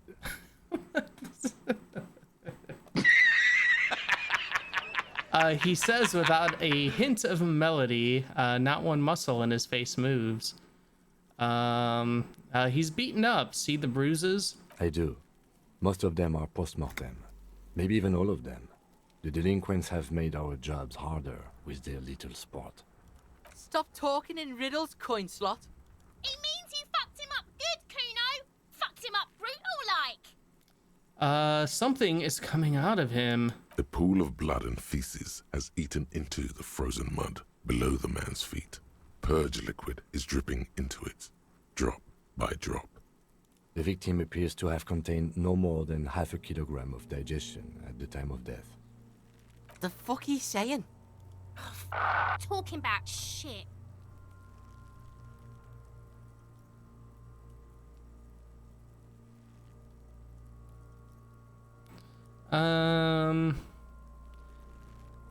Maybe he went to the toilet sometime before death? Maybe. He doesn't really want to dwell on it too long. All right, I don't know what to think. What do you think? I think he was upright immediately after death.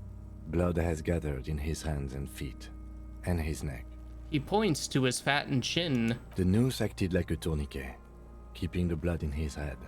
The hypostasis here is in tune with the hanging. That's what I think.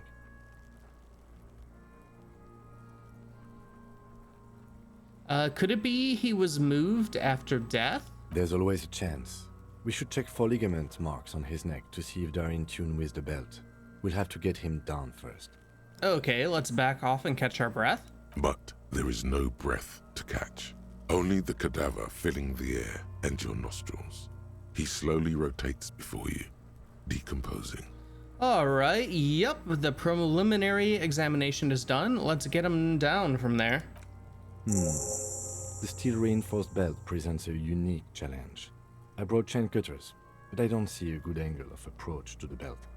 The cadaver is a good 1.2 meters up. Neither one of us can reach the belt without assistance. And even if we do, there's the question of cutting it. All right, we're a little... All right. Let's, There's no question. There's only cutting. How hard can it be?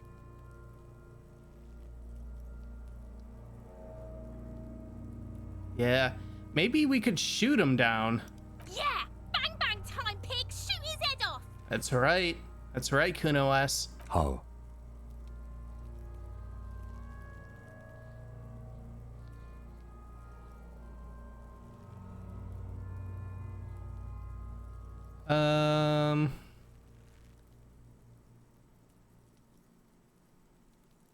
Just shoot the belt. The bullet will break it.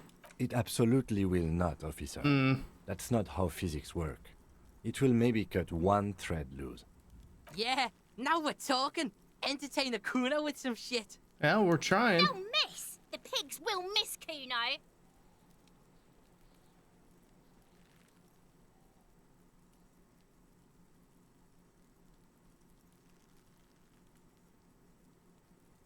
Wait, let me try. The lieutenant's brow is furrowed. He appears too deep in concentration to even notice what you said.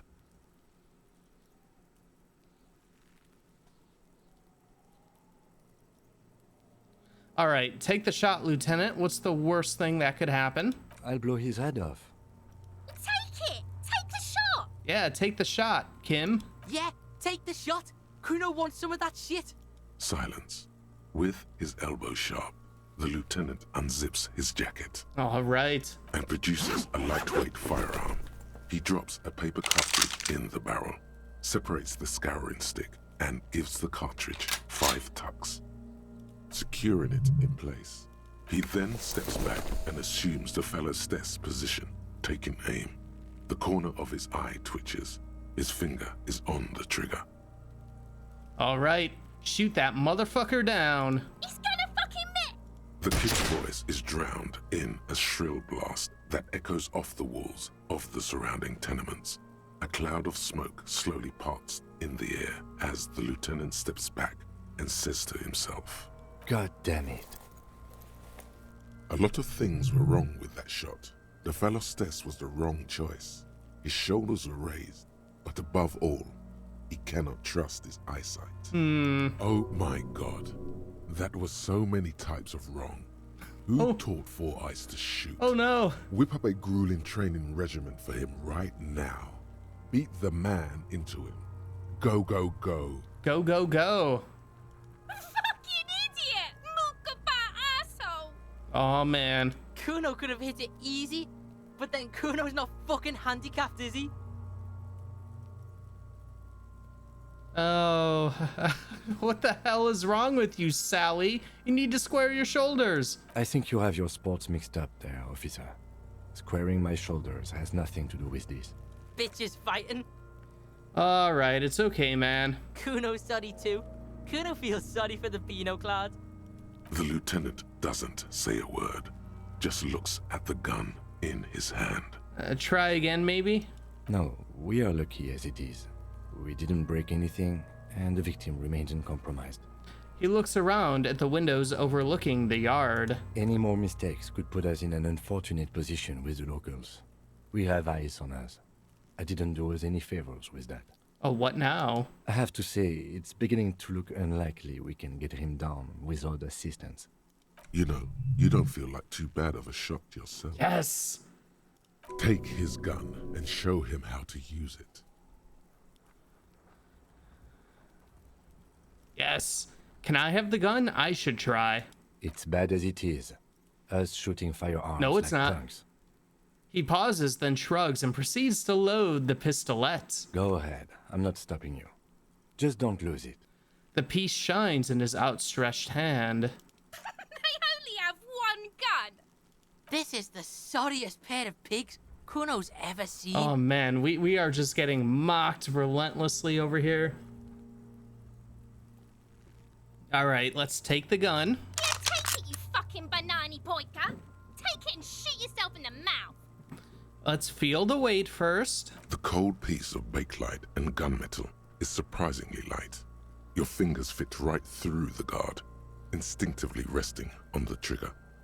You've held this, an A9 Armistice, before. At some point, it probably used to be your choice of firearm. It still feels comfortable, like you never laid it down. The fuck are you waiting for, Kuno? Tell him to shoot himself in the mouth. Kuno is silent. Aggression gathers in the air. The trigger feels delicate and ready to break under your finger. All right, let's point the gun at the belt. The buckle comes into focus in your sights. You stand with your feet planted firmly in the ground and your left hand supporting your gun arm. Why don't you just shoot yourself in your mouth? At least you won't miss. All right, hand-eye coordination, challenging. Pull the trigger, 42%. All right, let's close our left eye first. Oh God, we can point the gun at Kuno-san. Oh no. Your field of view narrows.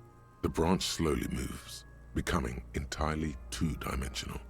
The metal buckle glimmers, catching the evening light as the corpse slowly rotates. Look, he's crying. You gonna cry now, fucking faggoty? All right, let's tell Kuno-s to shut up. Or what? You gonna fuck me? You wanna fuck me, pig? Is that what this is about? All right. Yeah, we don't have hand-eye coordination or any yeah, can't level up anything.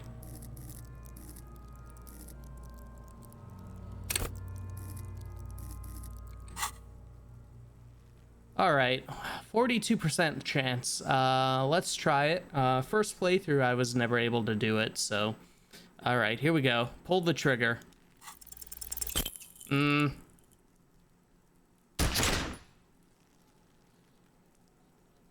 plume of smoke erupts from the barrel.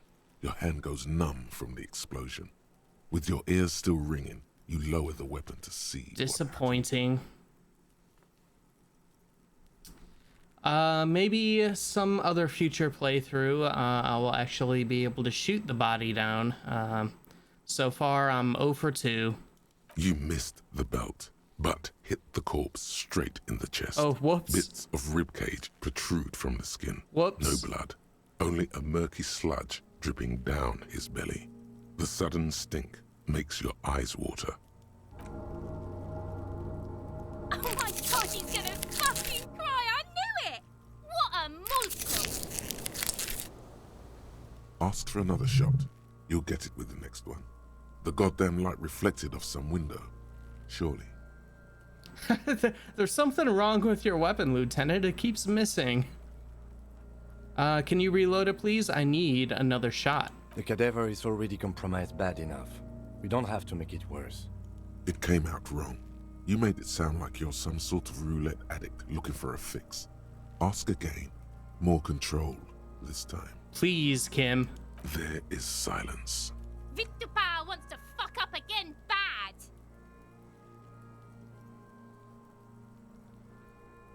What is that? What the hell kind of words are those? It's the song of my people, asshole! Don't provoke her. The lieutenant takes a sidearm from you, then holsters it. All right. Shot him in the chest! What a fucking idiot! It's not the gun's fault you can't shoot. It's your pig hands. Pigs don't have hands. They have, like, fucking hooves or something. Kuno has hands. Kuno can shoot that shit down for you. Oh my god. Lieutenant, we shouldn't trust Kuno with your service weapon. He says he can shoot it down. Yes. The lieutenant does not dignify that with an answer. He snaps the button on his holster and says, We still need to get him down somehow. His tone is growing tired now. The stench makes him turn away from the corpse. But how? The bad way. The way I didn't want us to. By asking the harbor for help. They have the tools and the men. If they put him up there, they can take him down too. Good job. We already found our way in the harbor. Hooray for us. Yeah. But won't it be dangerous? To ask the suspect for help with the victim's body? To be indebted to Everard Clare? Very much, yes. Which is why I would have preferred us to handle this ourselves. Clearly we can't. Suck my dick, bitches! What's wrong with being indebted to Everett Clare? He's a dangerous and corrupt man, and we cannot predict what he will want from us in return. Yeah? Don't go being someone else's bitches. You're Kuno's bitches. All right, let's get to it then.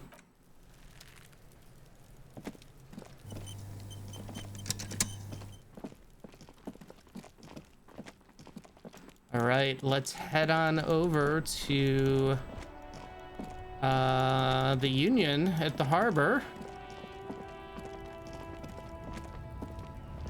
All right, I got 5 medications for morale, so I think we should be all right. We got a little mini dialogue battle coming up.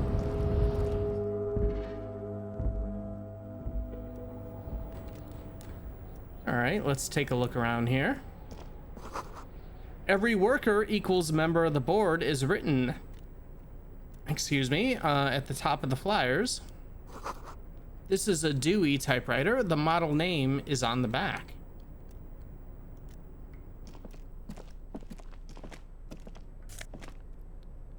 All right, we got a postcard. Let's take a little look in this restroom over here. All right, neat office shades, +1 visual calculus, -1 drama. And all right, some magnesium. So now we have 6 magnesium for the morale damage that we'll be taking for sure. Someone left the coffee machine on. A standard office file cabinet. The drawers seem to be locked. On second glance, someone has forgotten to properly close one of the drawers. Oh, how convenient. It's unfortunate for the Union to just leave their paperwork lying around like this. Let's open the drawer. The drawer opens smoothly. Inside is a well-organized selection of brown folders. Let's browse through. Hundreds of documents containing logistical data. 2 kinds of transactions stand out. Materials coming into Revachol from the outside world, from Muindi, Grad, and even Ilmara. And the same materials being handed over to companies inside Revachol. Kuron, Coal City, La Delta, and Jamrock are listed among the many districts where the imports are being sold. Anything interesting? It's hard to make sense of this thicket of company names, dates, quantities, and percentages. You try to focus, but the lines are getting blurry. All right, volition check, medium. We got a 42% chance to force ourselves to go through the folders. Let's try it. Look how blurry all the lines on these Oh, papers well. are. How unwieldy your own willpower is to yourself. You're like an absurdist Samaran monk, focusing through not focusing. Could I actually focus through not focusing? You are a police officer, not a spiritual healer. Oh. You can focus the normal way by turning your attention to something and not letting go. If I let my eyes go completely out of focus, all shapes start melting into each other. Is that what you're doing with those folders over there? Yes. Right. This is probably not relevant to our case. Oh. After all, we're not investigating an accounting mystery. We can do the check again. 58% chance. We got a +1 for volition, thought focusing. Whatever's hidden Hey, here we got it. is hidden well. Concentration isn't enough. Only a trained accountant with a background in logistics would be able to really make sense of it. However, there is a little handwritten note stuck on the side of the drawer. All right, let's look at the note. It appears to be a to-do list written in large, uneven capital letters. Remember, Leo, Everard's shoes, special whirling borscht, water Everard's plants, sweep office floor, more banners. All items on the list have been crossed out and the note itself is crumpled. Look, Kim, a to-do note with a list of errands for Everard. Everard Clare, probably. The head of the Debarders Union. One of his aides must have left it. Nothing incriminating here. What is so special about this borscht? Code for drugs? Booze? Blood? All 3? All right, let's take another look at the note. Remember, Leo, Everard, all right. items on the list have been crossed out and the note at the drawer let's, slides shut all right. smoothly. Yes. All right. That is good. Let's take a look at this. A book Le Fumée, Volume 1, Number 4. We'll look at that later. A giant ass print on the pillow and a pattern of coffee rings on the armrest. The radio is emitting strange buzzing sounds. An imposing combination of a punch clock and a payphone is looking down at you from the wall. A note on the side says, "Tokens unavailable due to strike. Use change." All right, let's insert 10 cents. The machine swallows your coin and seems to be waiting for your next move. Okay, I don't think I've ever done this with like the phones around the world. Okay. Interfacing challenging. Let your muscle memory dial a random number. We have 58% chance. Your fingers run over the dial pad. 005. That's the dialing code for Revachol. 4952, and a moment of hesitation before entering the final numbers. 993. All right, 005 4952 993. Calling. Still calling. Then. Video Revachol, 24-hour video rental. We rent 8 and 10mm film for home use. This is Lummy. How may I help you? Oh. The voice of a youngster on the other end sounds as enthusiastic as that of a man walking towards the gallows. What is this place? I know that, I'm not going to reveal how I know this from the context of the game, but interesting. What is this place? Video Revachol is a 24-hour video rental. We rent 8 and 10mm film for home use. This is Lummy. No, I meant what is this place to me? Sir, I don't know. It's a video rental. Maybe you rent videos here. Do you know me? No. Well, why did I call you? Maybe you called to extend your rental period? Do you need to extend your rental period? Maybe, but I don't even know my name. If you need any further assistance, you can visit us on the corner of Voyager and Main. I can't help you over the phone. Are we done? The call is terminated by the other party. You're left with the discomforting sound of the disconnect tone. Interesting. Well, I guess we have a little bit higher of an interfacing kind of skill than my the very first time I played this, when the final cut came out. So we'll have to try some other phones later on, see if we get anything else. Ah, we can finally pick this up. The tarpaulin cloak is still hanging on the railing. The white rectangle of the Revachol Citizens Militia is clearly visible on its back. All right, let's grab it. As your fingers touch the tarpaulin, it almost feels like the cloak wants to deliver a message of comfort through your fingertips. All right. All right, plus 1 esprit de corps, plus 1 shivers. I don't know. I feel like composure might be better for us, though. Collecting rainwater.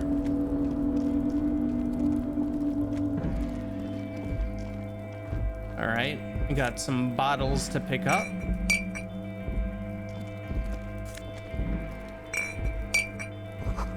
At least 3 packs worth of cigarette butts. Numerous empty bottles of Commodore Red and potent Pilsner.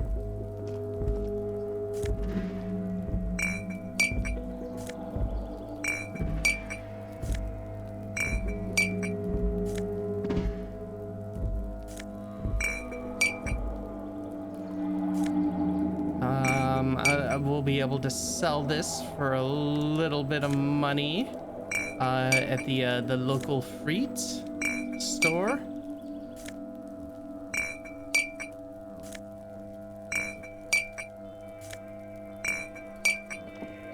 All right, that looks to be everything. Let's check over here. This is the night watchman's booth. The name on the door reads, René Arnaud. Listen, It's okay to take a few minutes to yourself. Sit down and have a breather. All right, have a seat, rest. The chair is not as austere as the rest of the booth. A thin grey pillow is attached to the seat, secured to the stiles by black ribbons. Search for a little something to help you out. The drawers are empty, save for old timesheets and receipts. One small box, however, does hold some cheap painkillers. They are slightly out of date. We don't care about that. Let's take them. You take the painkillers. They are yours now. Oh boy, where to start? Elevated risk of dementia, mini strokes, Prophet's disease, sudden death, hair death, erectile malfunction, critical flatulence, watery blood, black mucus, oh boy, uncontrollable weeping, oh boy, increased sensitivity to l'opera, inoperable joint disorder, total spinal collapse. Total spinal collapse? That doesn't sound good. Don't think about that. Quick, think about something else. Let's see.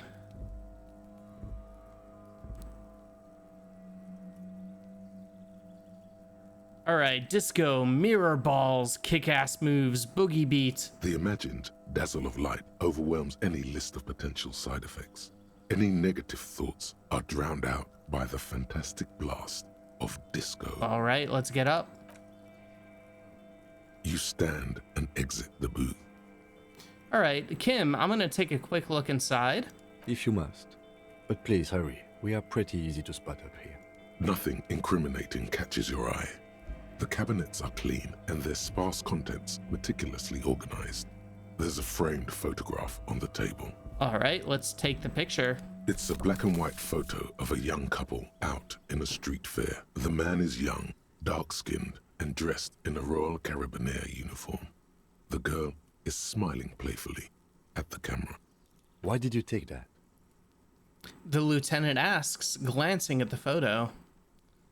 I'm making an artistic photo collage, Kim. Of course you are. What murder investigation would be complete without an arbitrary photo collage? Yeah, see, you understand. Let's see. Okay, photo of a happy couple. All right, we can sell that for $1.21.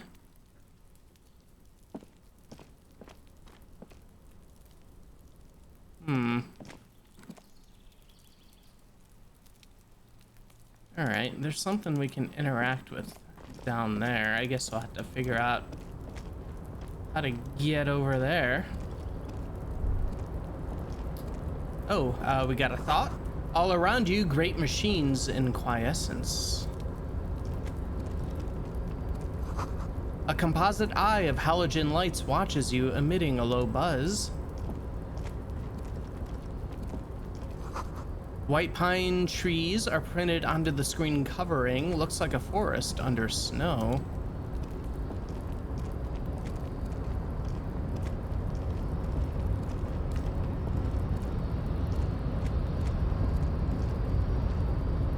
A rusting control panel with several knobs. 2 buttons marked Marche and Arrête are faded with use. It seems to control the large crane above. A container is attached to its hook block. Marche. On. Arrête. Off. All right, let's press Marche on. With a loud grind, the crane shifts overhead, moving a massive metal container through the air.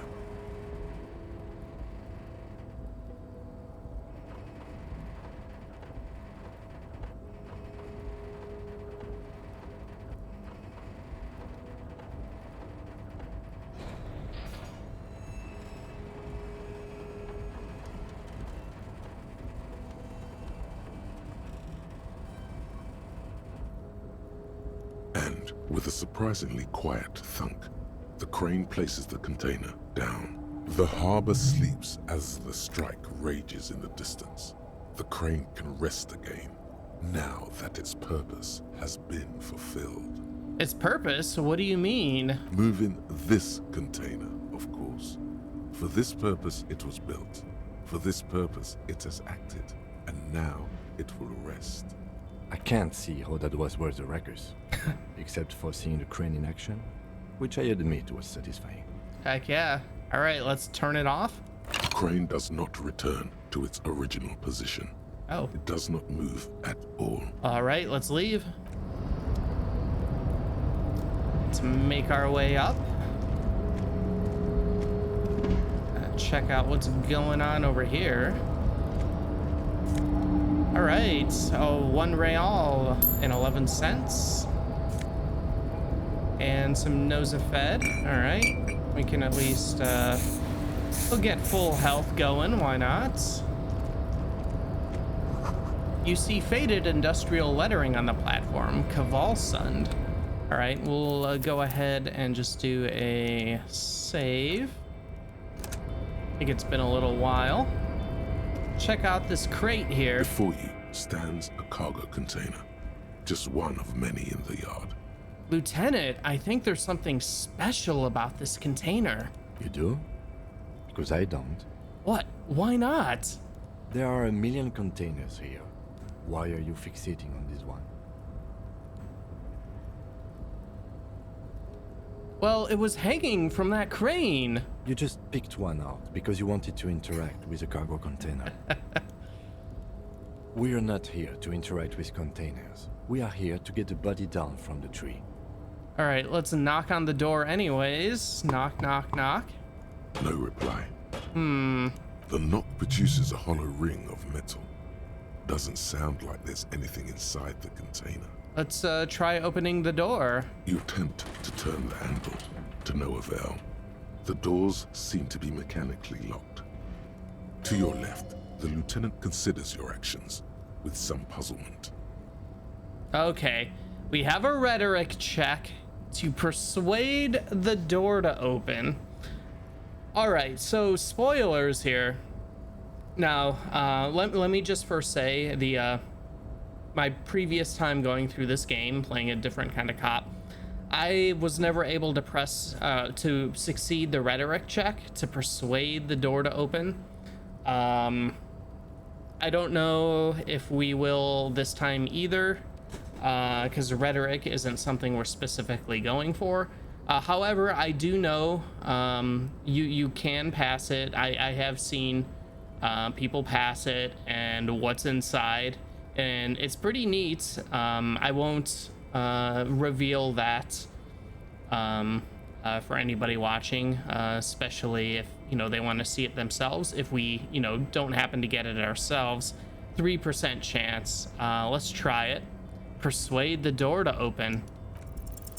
Why are you even trying to open a door with rhetoric? Because getting physical wasn't an option. Because what wasn't an option? Using my body over my wits. Now is not the time to get philosophical, detective. You can do that after hours. All right, yeah. If we put skill points into rhetoric, we can try it again.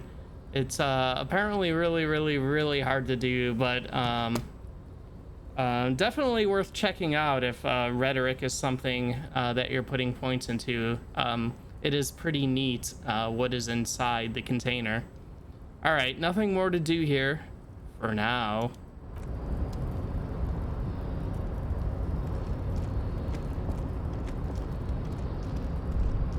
All right, we got a thought. The shipyard ahead is oddly quiet. The great machines are sleeping.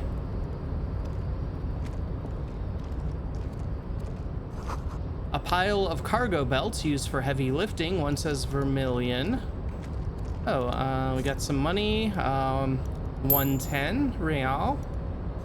The speaker tower is silent. There's no work to organize in the yard below. We got something over here though. Oh wait, but a thought. The musk of oil and rust comes from the chasm in front of you. Smells like blood. Oh, we found some Fallen Ultra Series gloves, +1 half-light. All right, Well, we have +1 interfacing. And these are +1 half-light. Let me, half-light, let the body take control, threaten people. And then interfacing, master machines, pick locks, and pockets. Well, we're not doing machines. Perhaps, I wonder, for now, since we're gonna be going up against Evarts, maybe threatening might be interesting. We'll put the interfacing back on when we get out of here.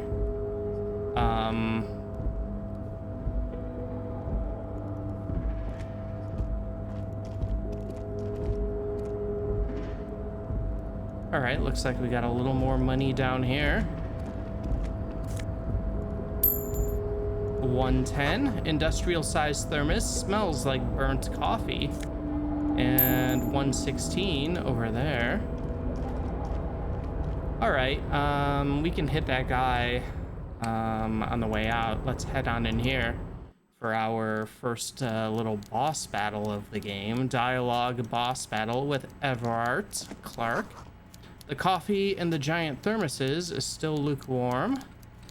We'll just do a save.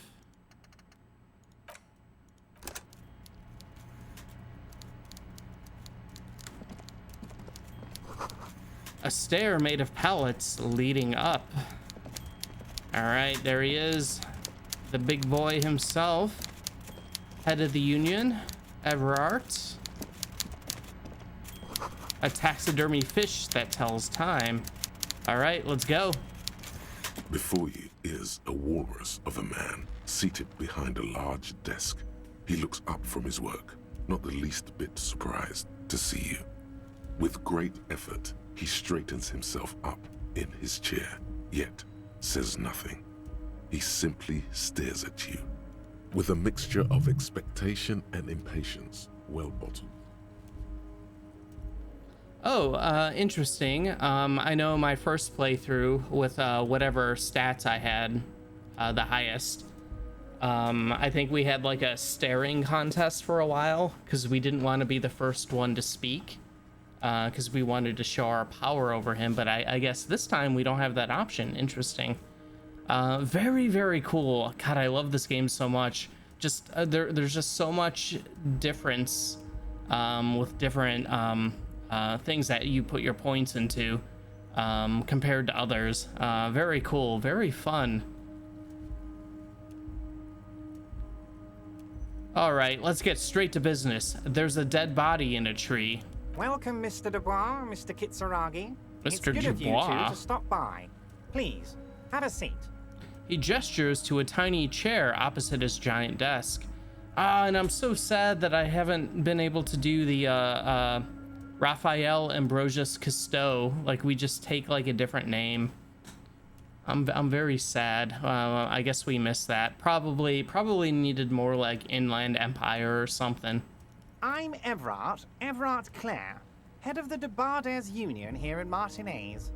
The man relaxes into his chair and continues. I'd offer you my hand, but unfortunately my health prevents me from getting up. You understand? He looks extremely comfortable. The tiny folding chair, on the other hand, looks like a torture device. You go ahead, detective. The lieutenant nods at you, then the chair. Whatever he has in store for you, it can't be good, he thinks. I'll do my best. Forget about that. What's with this Dubois stuff? You're getting some seriously bad vibes from that name. Yeah, why are you calling me Mr. Dubois? Please, Mr. Dubois, let us converse in a civilized manner, as equals. Take a seat. I insist. It's nothing. Yes, that's probably right. It's nothing. Forget about it. Filter it out. I don't sit. It's kind of my thing. Very well, Mr. Dubois. I respect a man with strong convictions. As he nods, his multiple chins move like ocean waves. I, too, have convictions. One of which is that I will not engage with any man who won't face me at eye level. Should you find yourself more amenable in the future, I'd gladly resume our conversation. But until then, I'm afraid I must ask you to leave. He turns back to his typewriter. You're no Titan of Volition, buddy. He's got you in a fork. Sit down or leave. All right, we failed Volition. All right, let's take a seat in the comfy chair. Excellent, Mr. Dubois. I can see that you're a reasonable man, and reasonable men can be of great use to one another. He gives you a sly wink.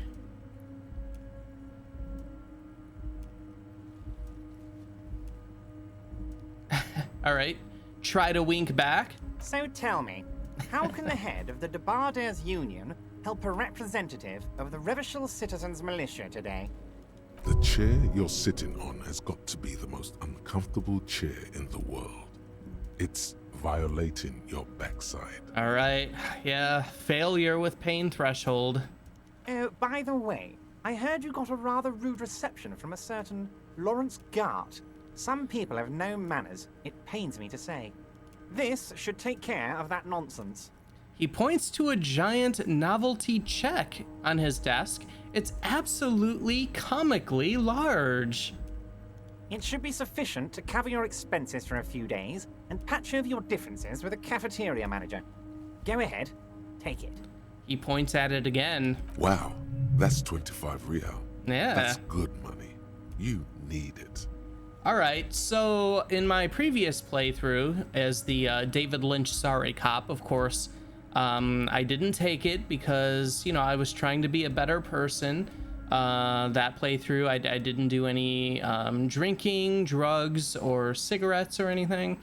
You know, we were trying to be better, improve everybody's lives, but now we're playing a badass superstar party cop communist. And we've also been begging people for money. Like we somehow managed to get 100 real from Joyce.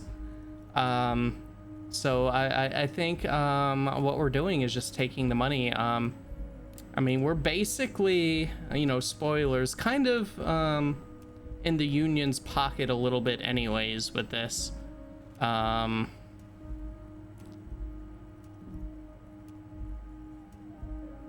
You can take that comically large check and shove it up your ass. Well, first, wait, you know Gart? Yes, I know Lawrence. He's a real character. No Union man in him. A real piece of work, that boy is. With a grin, he points to the checker game. It's like you're on a game show. At least don't thank him for it.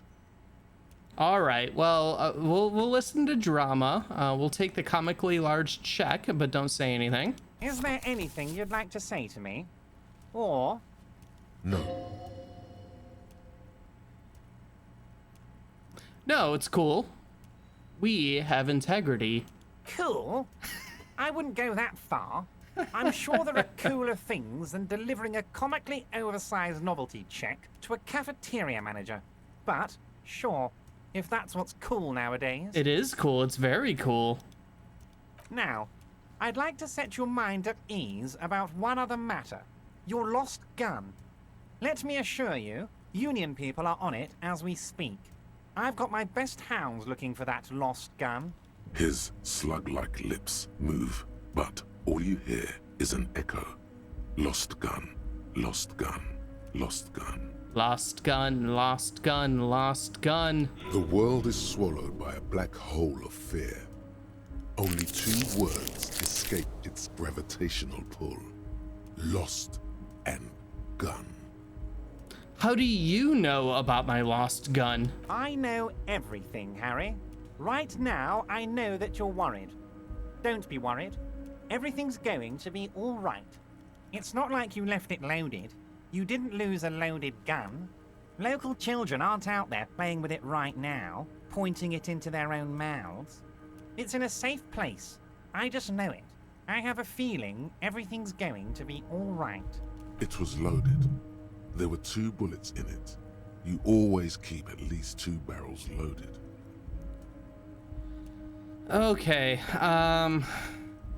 don't panic. Composure challenging. 42%. We got a -1 because we took the novelty check. A +1 because we didn't say thanks for it. And a -2 because the chair is killing us. Well, let's try it. Don't panic. Who does this guy think you are? All Ronnie right. the rookie? You ain't worried about no lost gun, or unpaid bill, or forgotten name. You're the bad cop. Yeah. You're probably more corrupt than him. Damn right we are.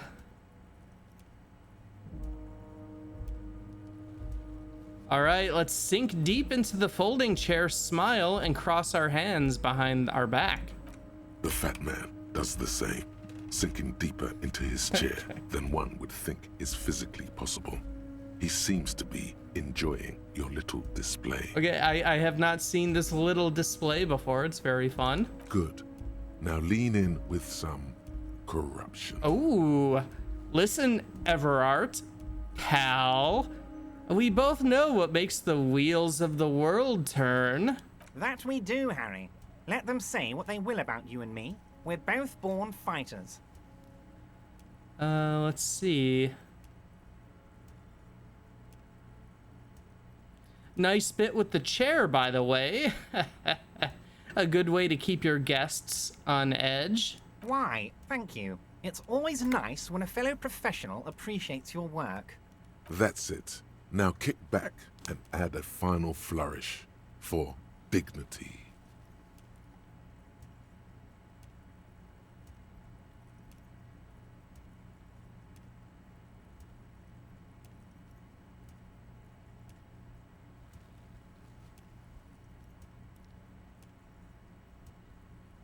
All right. This is a worm's lair, and we both know I am here to help grow your horde. You strike me as a reasonable man, Harry. I like that in a law man. Let's cut to the chase, shall we? What can Everard Clare do for you? I think we'd like to ask you a few questions. Don't you think so, Detective? The lieutenant looks quite fed up with the situation. Somehow you managed to get yourself out of this one. Now quick, keep the momentum up. Ask questions. All right, you called me Mr. Dubois. Why? Of course. Let us dispatch with the formalities. You call me Everard, I call you Harry. That's what the hanged corpse called you. Harry. So that's really my name? My God, so it's true. I didn't want to believe it, but you are a fantastic science fiction amnesiac cop, aren't you? We are, yep. What are the odds of that? He shrugs with an amazed expression. I think the odds of that are very low.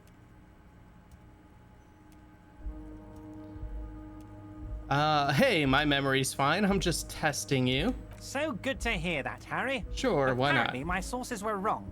Yeah. However, if you did have a spot of memory trouble, I could help you out. With my big fat folder. It's just a brown folder. You can't make out what's written on it. Are you trying to tell me you've gotten hold of some of our documents? The lieutenant inspects Everard over his spectacles. Mr. Kitsuragi, would you mind? Me and Harry are talking about his lost identity right now. Okay, a drama check, 42%. +1 for read shipping folders before.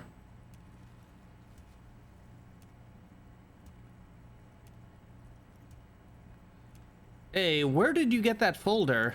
Ah, this? My friends in your organization gave it to me, Harry. I find that very suspicious. May I have a look? Yeah, really. I'm afraid this is meant for union eyes only, Mr. Kitsuragi. I'm sure you understand. Please continue, Harry. All right. 58%, +1 additional for Kim suspects something. All right, let's try it. As you look at the folder, Everard We're covers on a it with roll his hand here. and pets it. He's hiding it from you because it's not a real RCM folder.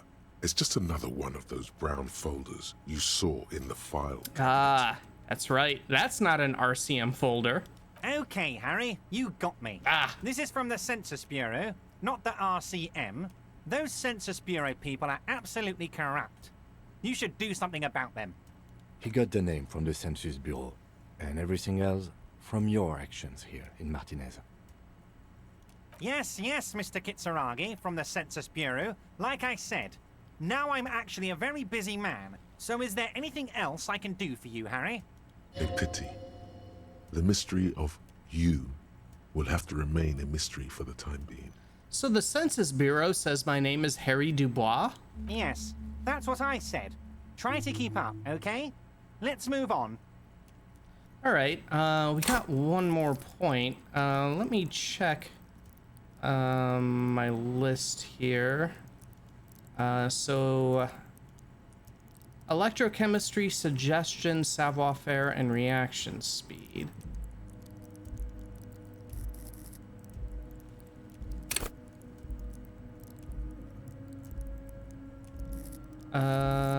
Savoir-faire, sneak under their noses, stun with immense panache. Well, let's, we got some work on savoir-faire. Maybe next time we should do that, but suggestion is up to 3. Let's try moving that up to 4. It's a little closer to speaking up more. Play the puppet master. I like that. Let's put a point in there.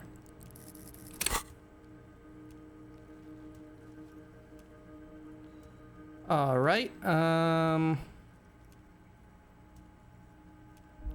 you gonna ask me how I got in? Am I going to ask? Hell, Harry. You spin-kicked my strongest man in the face. I saw it from my window. That's right, we did. Spin kick, 360-degree flying spin kick. Would you ask a man like that how he got into your container yard? Wait. Oh, there's 2 options I really want to do. I want to point out you don't have a window. I understand I am a terrifying death machine. Let's point. You don't have a window. It was a figure of speech, Harry. Of course I don't have a window. I'm in a container. Okay. Anyway, I assure you, I am a very well-informed man. Information reaches me before I even get the chance to request it. All right, most important question. What's in that container that's outside your office? My dear Harry, there are literally millions of containers in this harbor. I couldn't possibly remember what's in all of them. There's something special about it. It was attached to the Cavalsund crane. Harry, you smooth-talking son of a bitch. I know, we are. Time is a precious resource, and I don't have enough of it to count containers with you. All right, let's see here. Smooth talking.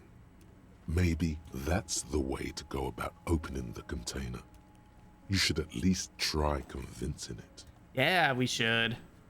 I met Joyce, the company representative. Oh, that's very nice. I haven't gotten around to her yet. I'm very, very busy, you see. I hope you're getting along. One thing I want to make very clear, Harry, is that this is not some kind of union versus corporation situation. Everyone is just pals here. Just pals? Yes. We're all trying to do what's best for Martinaise. Don't feel like you shouldn't work with her just because you and I are such good friends. I'm not a jealous guy. Oh, we're friends now. Whoa, that's so nice of him. Suspiciously nice.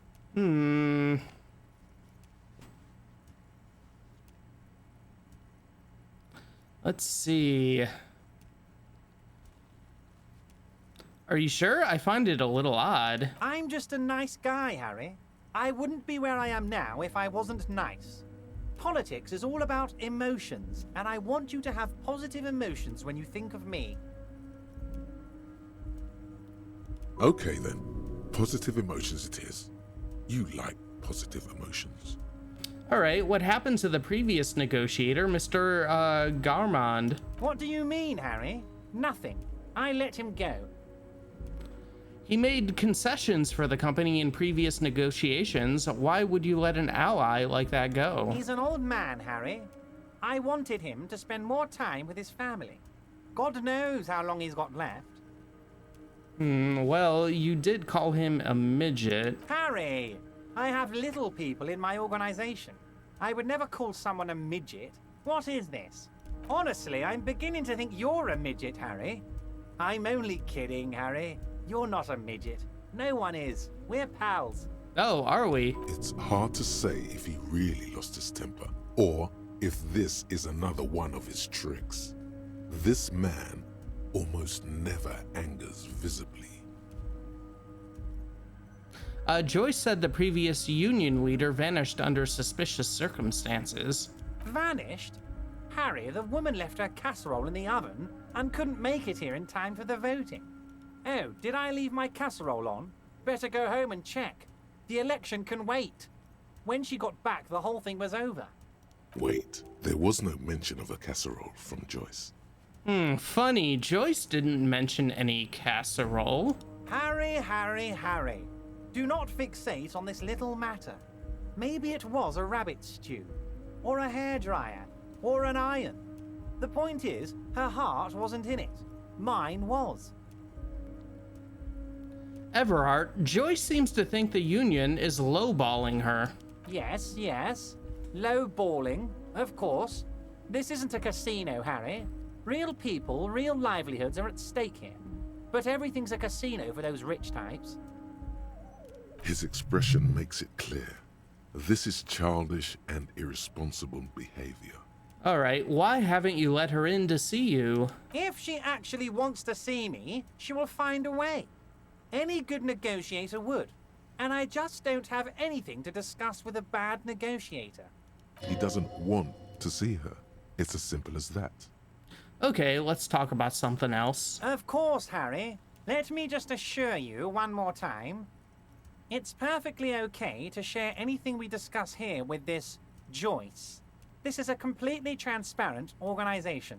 I have no interest in what she is doing, but I myself have nothing to hide. Your business is your business, and I respect your privacy. Just remember, none of this is secret. Tell her about all of it. My brother's picture, my singing swordfish clock. Tell her how overweight I am and how I'm helping you find your lost gun. Tell her about everything. Everett doesn't mind. Well, maybe we will. This is weird. Not nice weird, but okay. Well, okay. Could you help me get a dead body down from a tree? You might have noticed there's one hanging on a tree behind the hostel cafeteria. Oh my. Don't take this question personally, but why would I get involved in this matter? Mr. Clare, the man was hanged with a cargo belt. A steel-reinforced cargo belt. It's safe to assume the Union had something to do with the murder. Besides, getting the body down would benefit all of us. It's a stain on the neighborhood.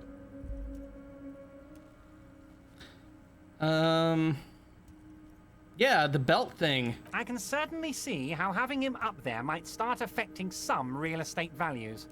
He licks his fat lips and smiles. But of course, all joking aside, I am going to help you. He picks up the handset of a radio phone to his right, then clicks a button. Jean-Luc, the cop who bested you in physical combat is here, that's and he me. has a little dead body in a tree problem. Namely, he needs it to be taken down. Please extend him this courtesy. You can find Luke down at the gates, but you already knew that. Anyway, he's going to help you, now that he's back on his feet. Alright, I want to talk about the hanging. Oh, of course. That's your main thing here. That's why you're in Martinaise. I know everything that goes on around here, and I would love to help you, like I'm helping you with the body.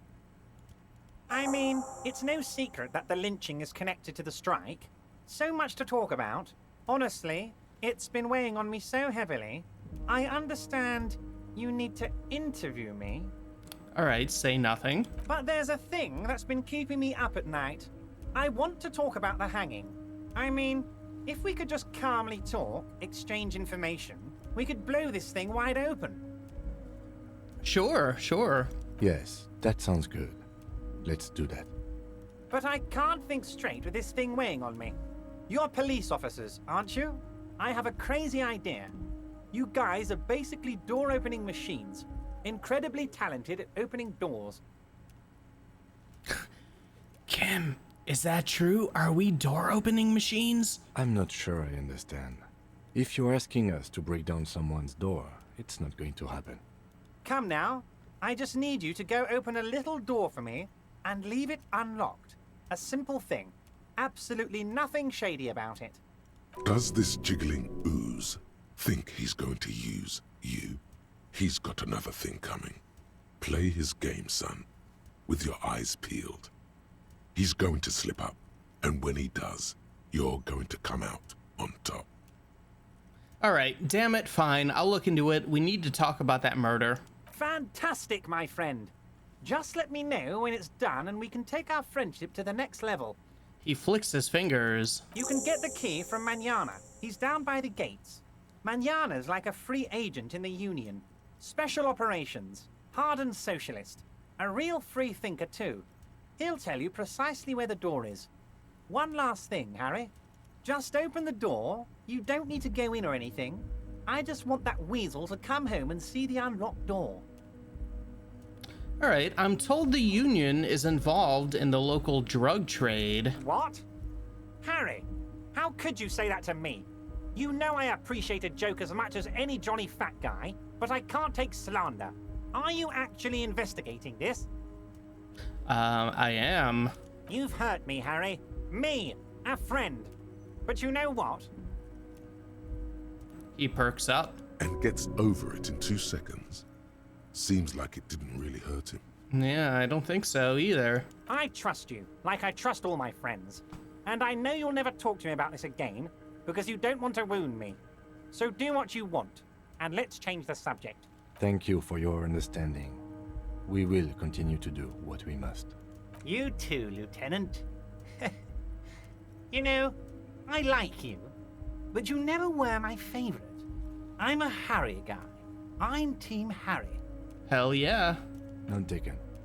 Do we have anything else to do here, Harry? Let's talk about my lost gun. Yes, your lost gun.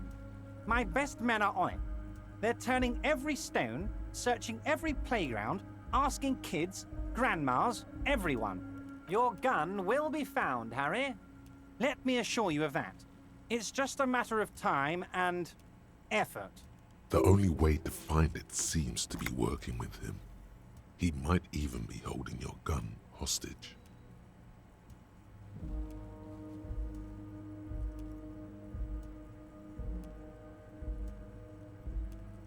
Hold on, could he really be holding my gun hostage? Who knows? Only one thing is certain. If you work with him, you're going to get it back. And working with him might be the only way to do it. All right, does this mean if I do things for you, I'll get my gun back? Damn it, Harry. That's exactly what it means. I'm only kidding, of course. He is not. Yeah. Of course. I understand. We help you, you help us. All right, Everart, I'm gonna leave now, but we might talk again later. Wait. You need this to get in and out through the gate.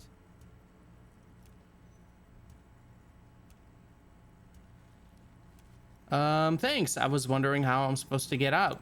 Here, you're one of us now. A real red and white Union man. All right. Take care, Harry.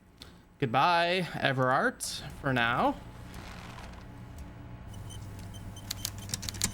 All right, Kim wants to talk to us. We should think about calling it a day, maybe. The nights are still miserably cold this time of year. I haven't paid the cafeteria manager my damages yet. You should take care of that, then. But I don't have money, wink wink. Let's talk to him anyway. An officer of the RCM shouldn't be sleeping in the street. We'll figure something out. All right, Oh, we have a thought? Look, something forgotten on the coffee table.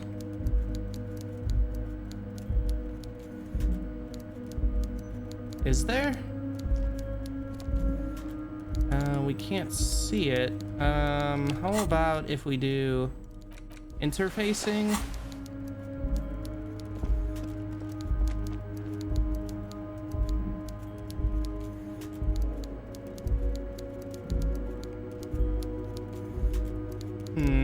Well, I don't see it, so we probably don't have,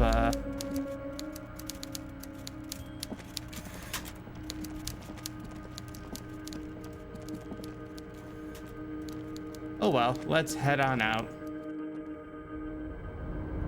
Alright, we'll talk to that guy later, since it is late at night. We'll see if we can get, Jean-Luc or whatever to get the body down, grab the key from Manana, and then deal with Gart.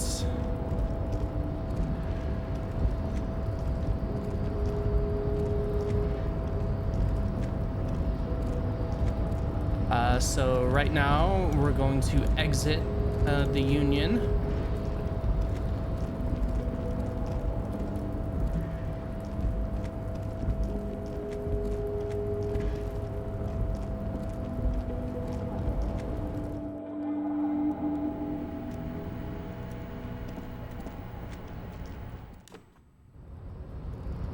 Okay, and let's talk to our,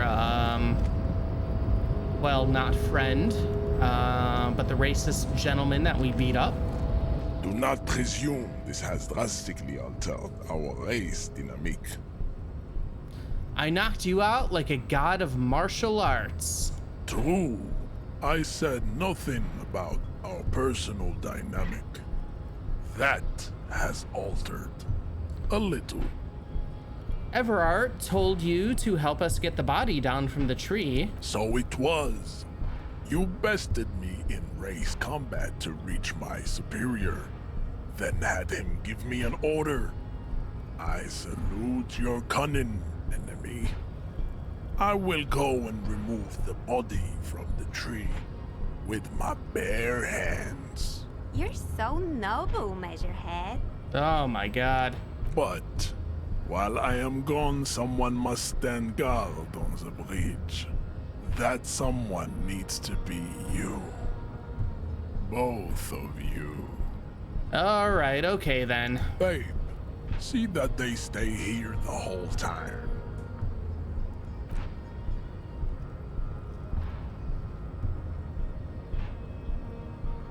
I don't know if that's supposed to be like a, since he's all about being superior, like, oh, we gave you an order, blah, blah, blah. So now we have to sit here and wait.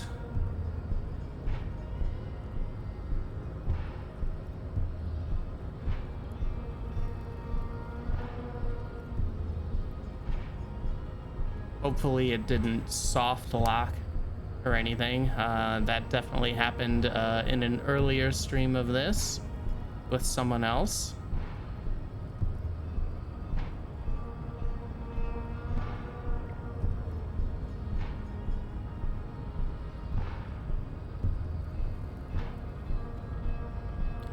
Awaiting.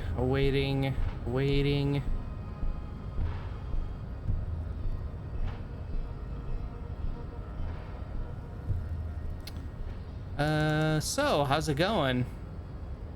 How do you like hanging out here, at the harbor?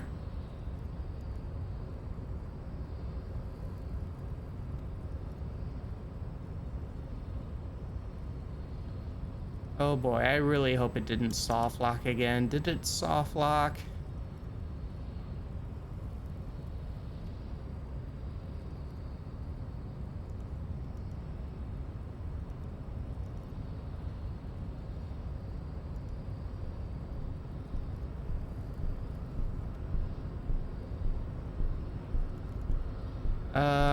It might have soft locked. Oh boy.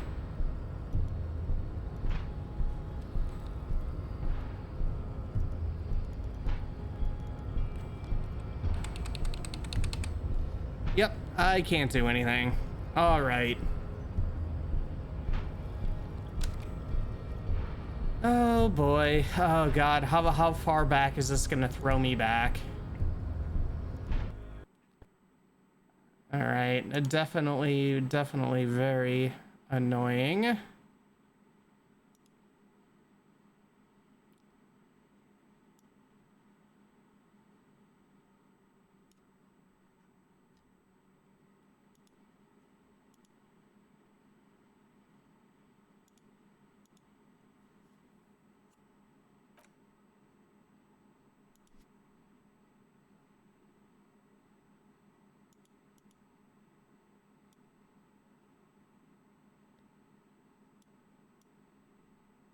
All right, there we go. All right, load.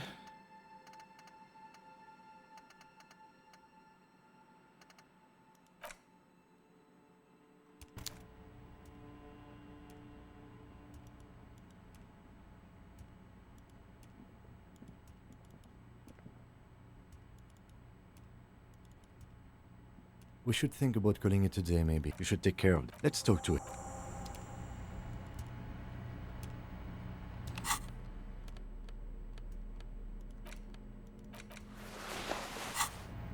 Okay, like Everart is disappeared, so that's weird.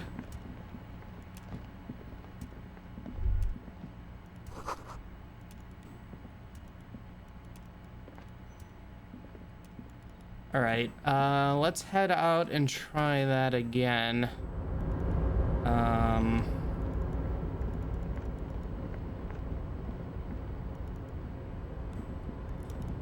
Yes, this way.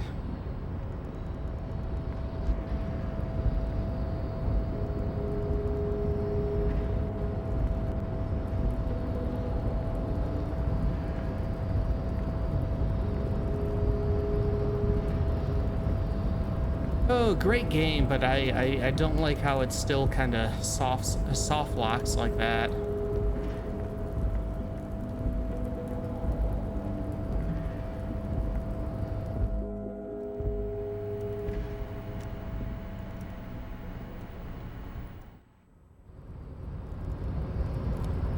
All right, let's go over here. Completely new save. And talk to Measurehead. Do not presume this held true. Yeah, did that. I said nothing, so it was. You're so... But, while I... This is the uncomfortable result of not taking it down ourselves. Yeah, Listen alright. to your Okay, then. See that Alright. they stay here the whole time. Hopefully you take it down this time. Alright, it seems to be going better. The dialogue thing isn't still stuck up there. So, oh, now it is.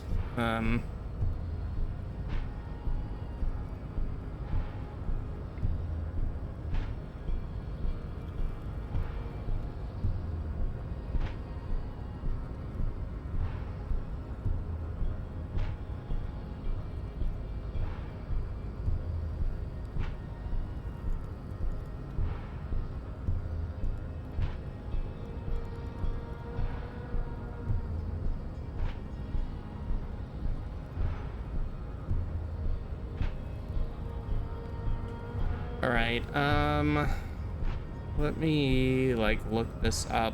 This is weird.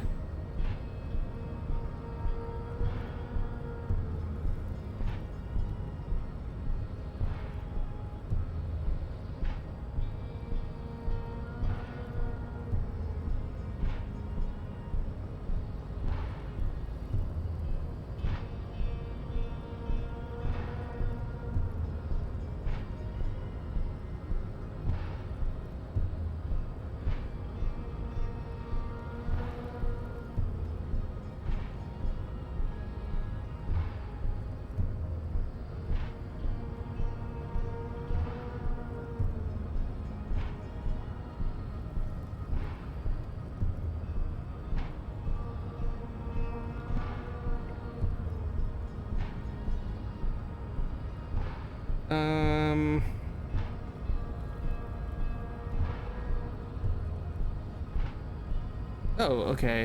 Is this what I'm looking for? Looks like it.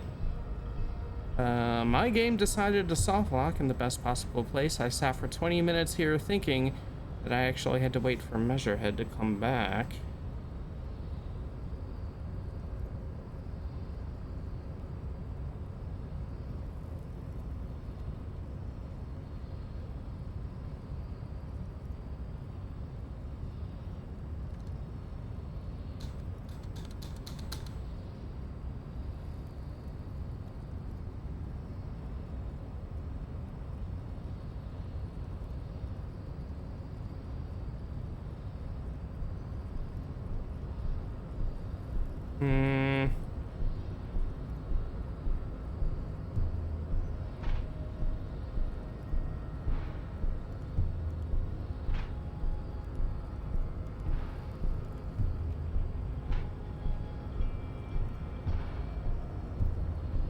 Yep, looks like we are soft locked again.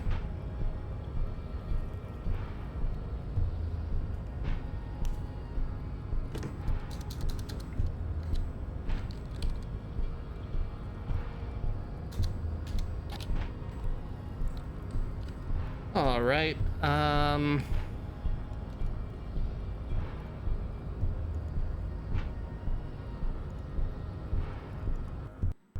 Okay, let's shut it down again. That's good. Let me, for bonus fun, just restart Steam. All right. There you are, Steam.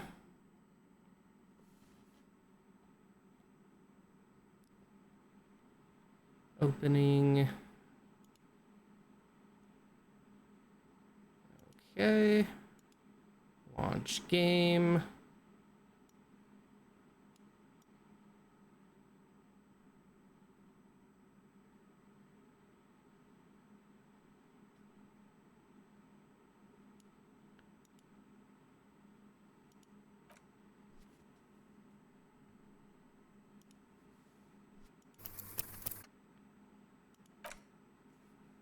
Okay, let's try it again. Do not presume this has drastically up. True. I said nothing about our personal dynamic, so it was. You're so... But while I am gone, someone must stand guard on the bridge. Babe, see that they stay here the whole time.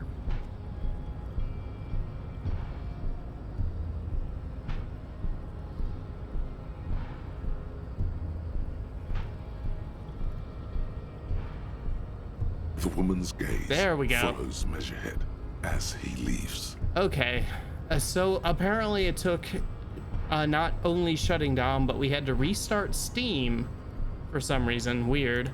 So, you guys are like cops or something?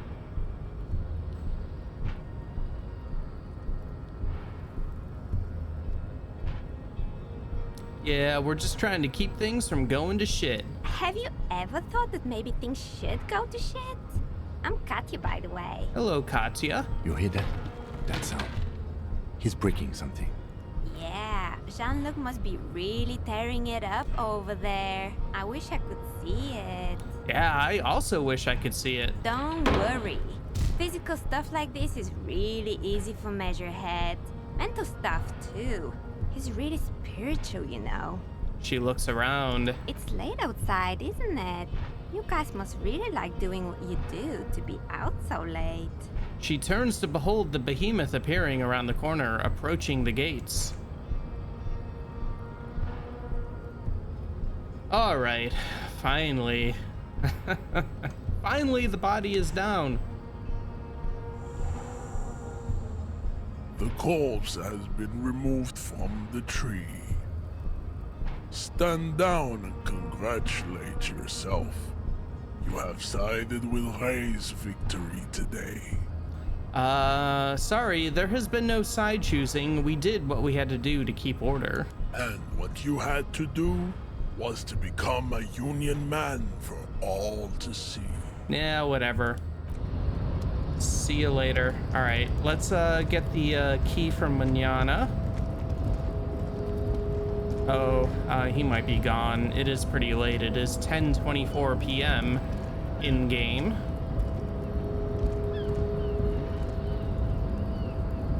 So we'll have to visit Manana tomorrow. Let's see if the Freed is still open. Maybe grab some more. Oh, yeah, we have some bottles we can turn in. The tear machine stands in the court. Your bottles clunk into the machine, and the money. All right, $1.50. A small cabinet on the wall is filled with various medicine bottles, nasal sprays, and blister packs. They all bear the Saint Baptiste Pharmaceutics logo. Okay, here. Okay, here. Okay, here. Okay, Here. Okay, here. I hope Saint Baptiste makes you feel better or something. Okay, here. I hope Saint Okay. Baptiste makes you feel better. You Check see this several raincoat. packaged raincoats fill a low Oh. shelf beneath a display of croissants and Plus juice one bottles. endurance. The raincoats are transparent. We'll take Here you it. go. And what do we have up A here? colorful display of cigarettes. Again, I'm obliged to inform you that both alcohol and cigarettes damage your health.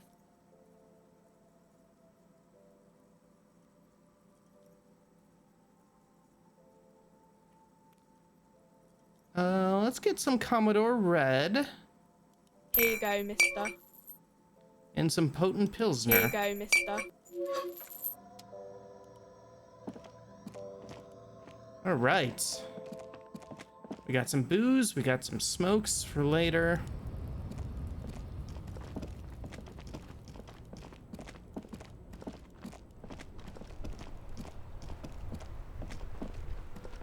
All right, let's actually take a look here.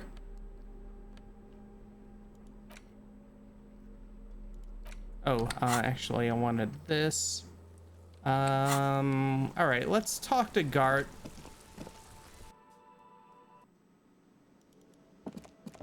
See if we can get our friend to pay for the damages for us. Can I help you? Did we see another thing yet? I don't Another think thing. so. Great. No, we Yes. didn't. All right. So, about that money I owe. Yes. Have you got it?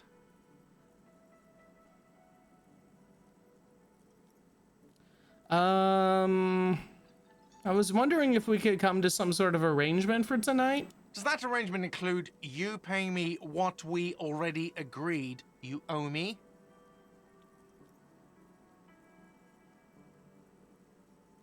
All right, Kim is about to say something. Let him. I understand your predicament as the manager.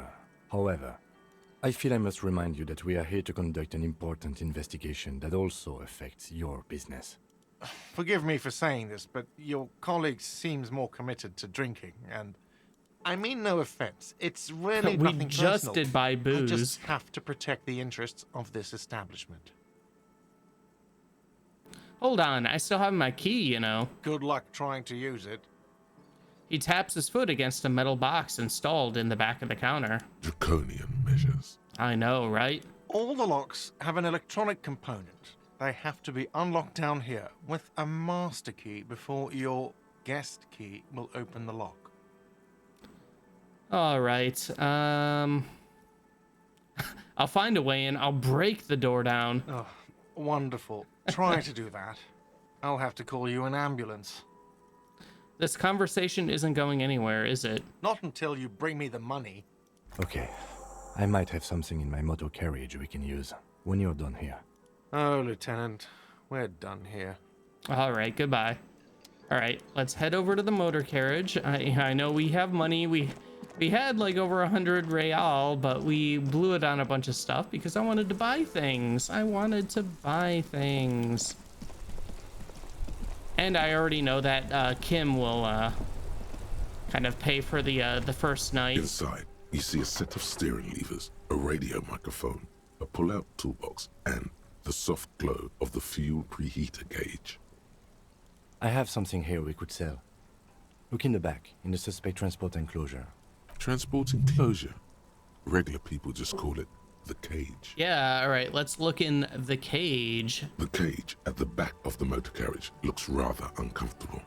4 shiny hubcaps are stacked against the seat. Their silver edges sparkle in the dark. I confiscated these for a little while back. We can take them to the pawn shop down by the Martinaise canal. What are those things? They are spinner hubcaps, frivolous things you put on your wheels. When the wheels come to a stop, the caps keep on spinning. There's no real use for them, it's just for vanity. A vanity he wouldn't mind. Honestly, that sounds like an amazing physics demonstration.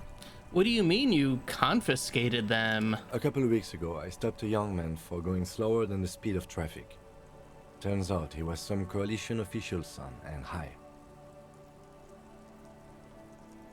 I get it. I would have confiscated them too. They're mesmerizing. That they are. I was going to take them into evidence, but they weren't necessary for conviction. He never asked for them back. Did you want to put those spinners on your machine? No, that would be silly. I don't know why I kept them.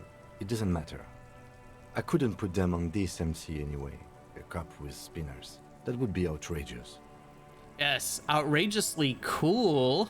He flashes a smile, barely visible in the dark. All right, we're not doing the sorry cop thing. Let's say nothing. The spinners shine so bright they reflect on the lieutenant's glasses. All right, thanks. He doesn't say anything. I appreciate your help. The lieutenant nods as you take the spinners. All right, close the door. Okay, let's head on over to the pawn shop then. We haven't been there yet this game.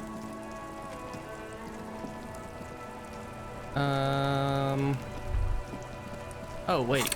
Let's go back down. We had a thought. There we are. The spirited chirps and clicks of swallows fill the air.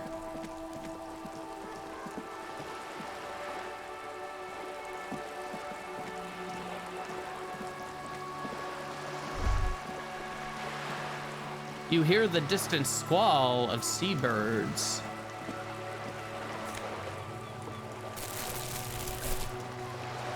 All right, what do we have over here?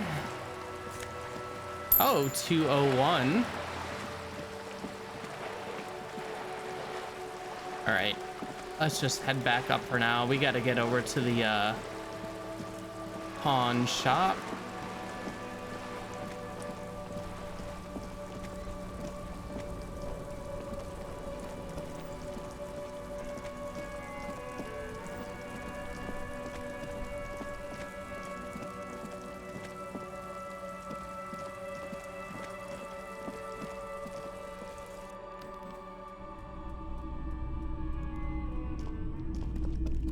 It's not often that I see officers from the RCM in my pawn shop. The man at the counter turns to you slowly. What can I do for you? He asks. His courtesy is not insincere, but he prefers being alone with his projector, just watching the movement of light across the walls of the shop. Now that the RCM is here, tell me, have you had any trouble lately? I haven't had any problems myself, though some of my customers have complained about inconsistent law enforcement. Inconsistent? Who are your customers usually? All kinds of people come through here. Locals, travelers, people looking for a deal, people looking for a keepsake, people who are terminally bored. As you can see, I have a wide selection of goods for everyone to choose from. All right, well, we'll come back later to really talk to this guy and look around. We'll just sell the hubcaps. Quite the collection. I may have something to add to it. It keeps me entertained. His attention is drawn once more to the play of light and shadow on the walls behind you. He's well composed, but underneath it you sense psychedelic processes bubbling. Some kind of drug, maybe. Entertained. He might be high. If he is, on what? All right, well, we'll do all this later. There's something I'd like to sell. Yes, we'd like to sell these hubcaps. The lieutenant steps in and hands him the spinners. Roy takes the hubcaps from the lieutenant and inspects them. The spinners appear iridescent in the dancing light of his pawn shop. Yes, these are very, very good. Did you defraud some foreign prince for them? Jump-a-mesque banger? No matter. I'll give you 200 real. No one was defrauded or jumped, I assure you. The lieutenant explains as the pawnbroker opens the register and counts the cash. Of course. I meant no offense. 200 real for you, officer. Delightful doing business with you. Do come again. Thank you. He takes the cash, then turns to you. Here's the 100 real you need for your bill. Do not waste it. The rest goes in his pocket. Anything else you're thinking of selling? Another time, perhaps. All right, let's just leave. Like I just said a couple times, we'll come back here to really go through things and take a look around. But we'll head back to the Whirling and pay Gart.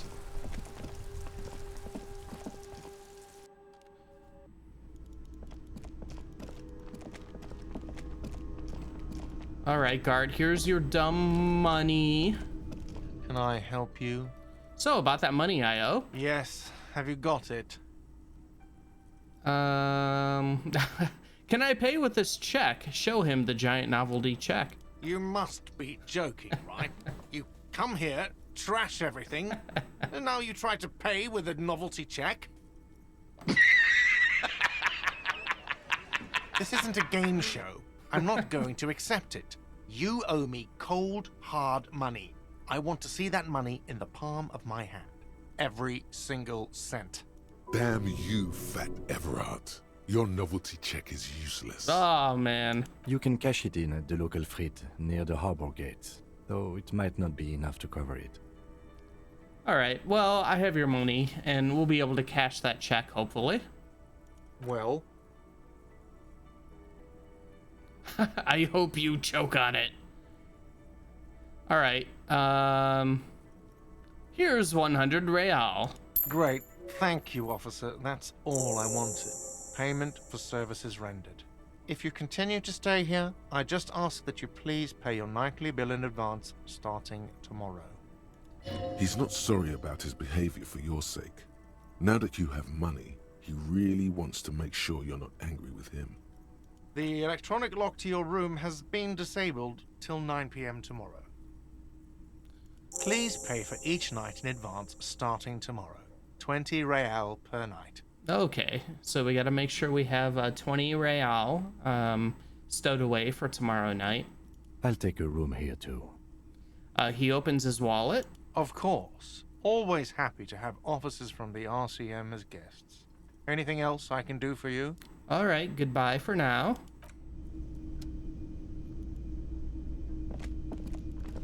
All right, we can get into the kitchen. We'll take a quick look around. The dishes are drying. They smell of chemicals and pine trees. All right, 115 there. An aroma of spices, alcohol, and tomato hangs in the air. What's this door, though? You see a heavy steel door with a prominent dimple lock. It's painted blue. Let's touch the door. The cobalt blue surface feels rough to touch. The stainless steel door is flush with its frame on every side. Old cobalt paint, rough on the fingers. 40, 50 years since this was painted, maybe. Try to push on the door. The door does not budge. I wonder where this door leads. You do? It's a door in the back of the kitchen. Why do you care where it leads? The winch. Outside. In the backyard. Remember? No? Your fingers do. Oh, I haven't gotten that before. Oh, wow. We never had... my first playthrough, I never had the realization before. Wow, interfacing is really coming in here. There was a winch outside on the roof like that of a small elevator. Well, if there was a winch, I suppose we could look into it. As a side investigation. The door and the main investigation will merge into a stereo investigation. If you say so. Gart is the person to ask about this. The cafeteria manager. All right, let's ask Gart.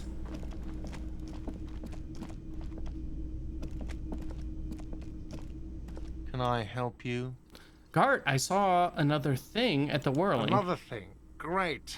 I love those. There's a mysterious blue steel door in the back of the kitchen. Oh, yes, that door, sure. There's nothing mysterious about it. It's just a door. He shrugs. Do you know what's behind it? Do you have... No, I don't have a key. I don't know how to get there. And I don't care either. It's not like I've been wondering about it for 10 years. It's just a frit warehouse, probably. Or some boring storage space with a bunch of old junk and dust. Junk and dust. He runs his fingers across the counter to check for dirt. He's attempting to maintain an air of indifference. It's absolutely not convincing. I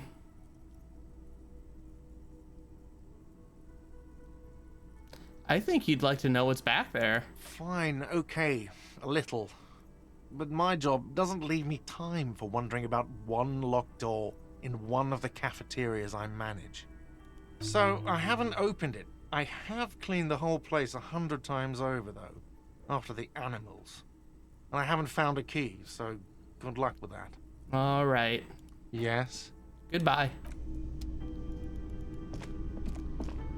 Okay, I don't know if we could squeeze in a field autopsy on this night before Kim kind of like forcibly decides he wants to go to bed. And we have a little ways till 2 o'clock anyways, until I'd want to read some stuff, but I think here is where I'll probably end it for the night. I think we've made a good amount of progress. We did a 360 spin kick on Measurehead, finally knocked him out, and we were able to get into the Union in the harbor. Talked to Everard Clark. We had a little mini boss dialogue battle that actually went better than usual. Usually I take more damage sitting in that uncomfortable chair. Let's see. We were able to get to the look at the body, do a preliminary kind of look at it without vomiting. And after visiting Everard, we were able to get Measurehead to bring the body down. We'll see if we can take a look at that next time before ending day 1, or if not, then I guess we'll do some other things. We started getting a reality lowdown from Joyce. We'll go back later and see about maybe just spreading it out a little bit instead of doing it all at once. Yeah, we've and we found a mysterious door in the back there. But yeah, I think we've made a little progress. We started asking some people, lorry drivers, about the supposed drug trafficking going on, and something about a mysterious lady who might be the ringleader who has disappeared. So yeah, we've made a little bit of progress. We're still towards the end of day 1, 10:53 p.m.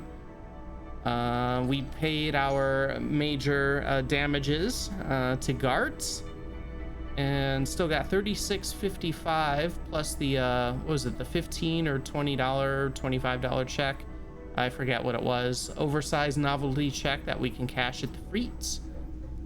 But we do have to remember next day before bedtime we got to pay the 20 real for another night of sleep at the Whirling and Rags. But yeah, I know, I think I just saved it. But we'll double save. So yeah, I think that'll be it for the night. So yeah, thanks anybody who may have popped in or maybe watching this after the fact on Twitch or whatever. I really appreciate it. And yeah, so I have Monday, Tuesday, Wednesday I have off. So we'll be back Thursday evening, 10 p.m. Eastern until, question mark, with Disco Elysium. And then Friday and Saturday evening, we'll be beginning a playthrough of Resident Evil 8 Village, which will be not a completely new to me one. I did play it once before on the PS4 when it first came out. I loved it. fun game. So I guess it'll be technically a first time play on this PC. I'll be doing first time on PC. So that'll be a little different at least, but I'm really looking forward to it. And then, of course, next Sunday, again, we'll be back to Disco Elysium, and we'll just be going back and forth like that until we, you know, finish. Probably end up finishing RE8 first, so then we'll have, you know, another shorter-ish game on those Friday and Saturday nights. And then until we finish, you know, this, you know, running Disco on Sunday and Thursday nights. Maybe we should, maybe I'll just keep that for like the longer games and RPGs. I don't know what I'll put in its place yet. I haven't decided, but we're gonna still be spending a lot of time with this one, so it'll be a while anyways. So yeah, anyways, until next time, Thursday evening, 10 p.m. Eastern, everybody have a good night, day, afternoon, morning, you know, whatever time it is where you are, wherever you're watching it, whenever you're watching it, and we'll see you all later. Have a good night, everybody.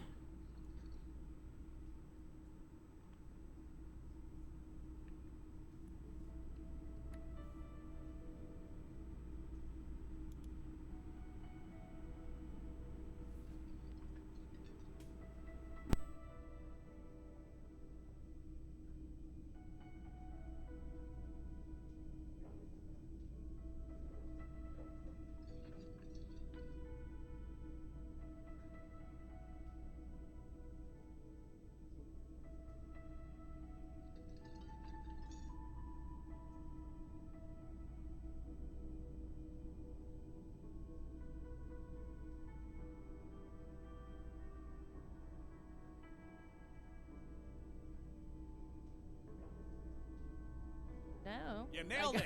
You nailed it, kid.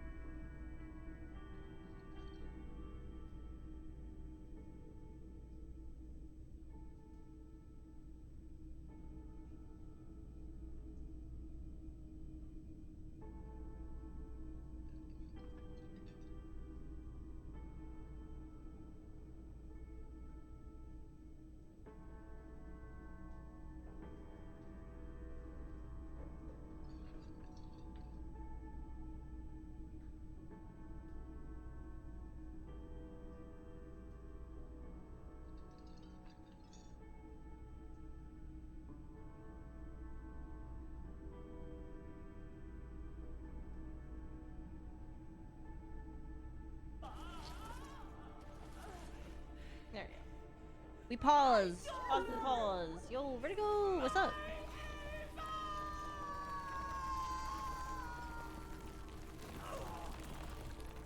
GG.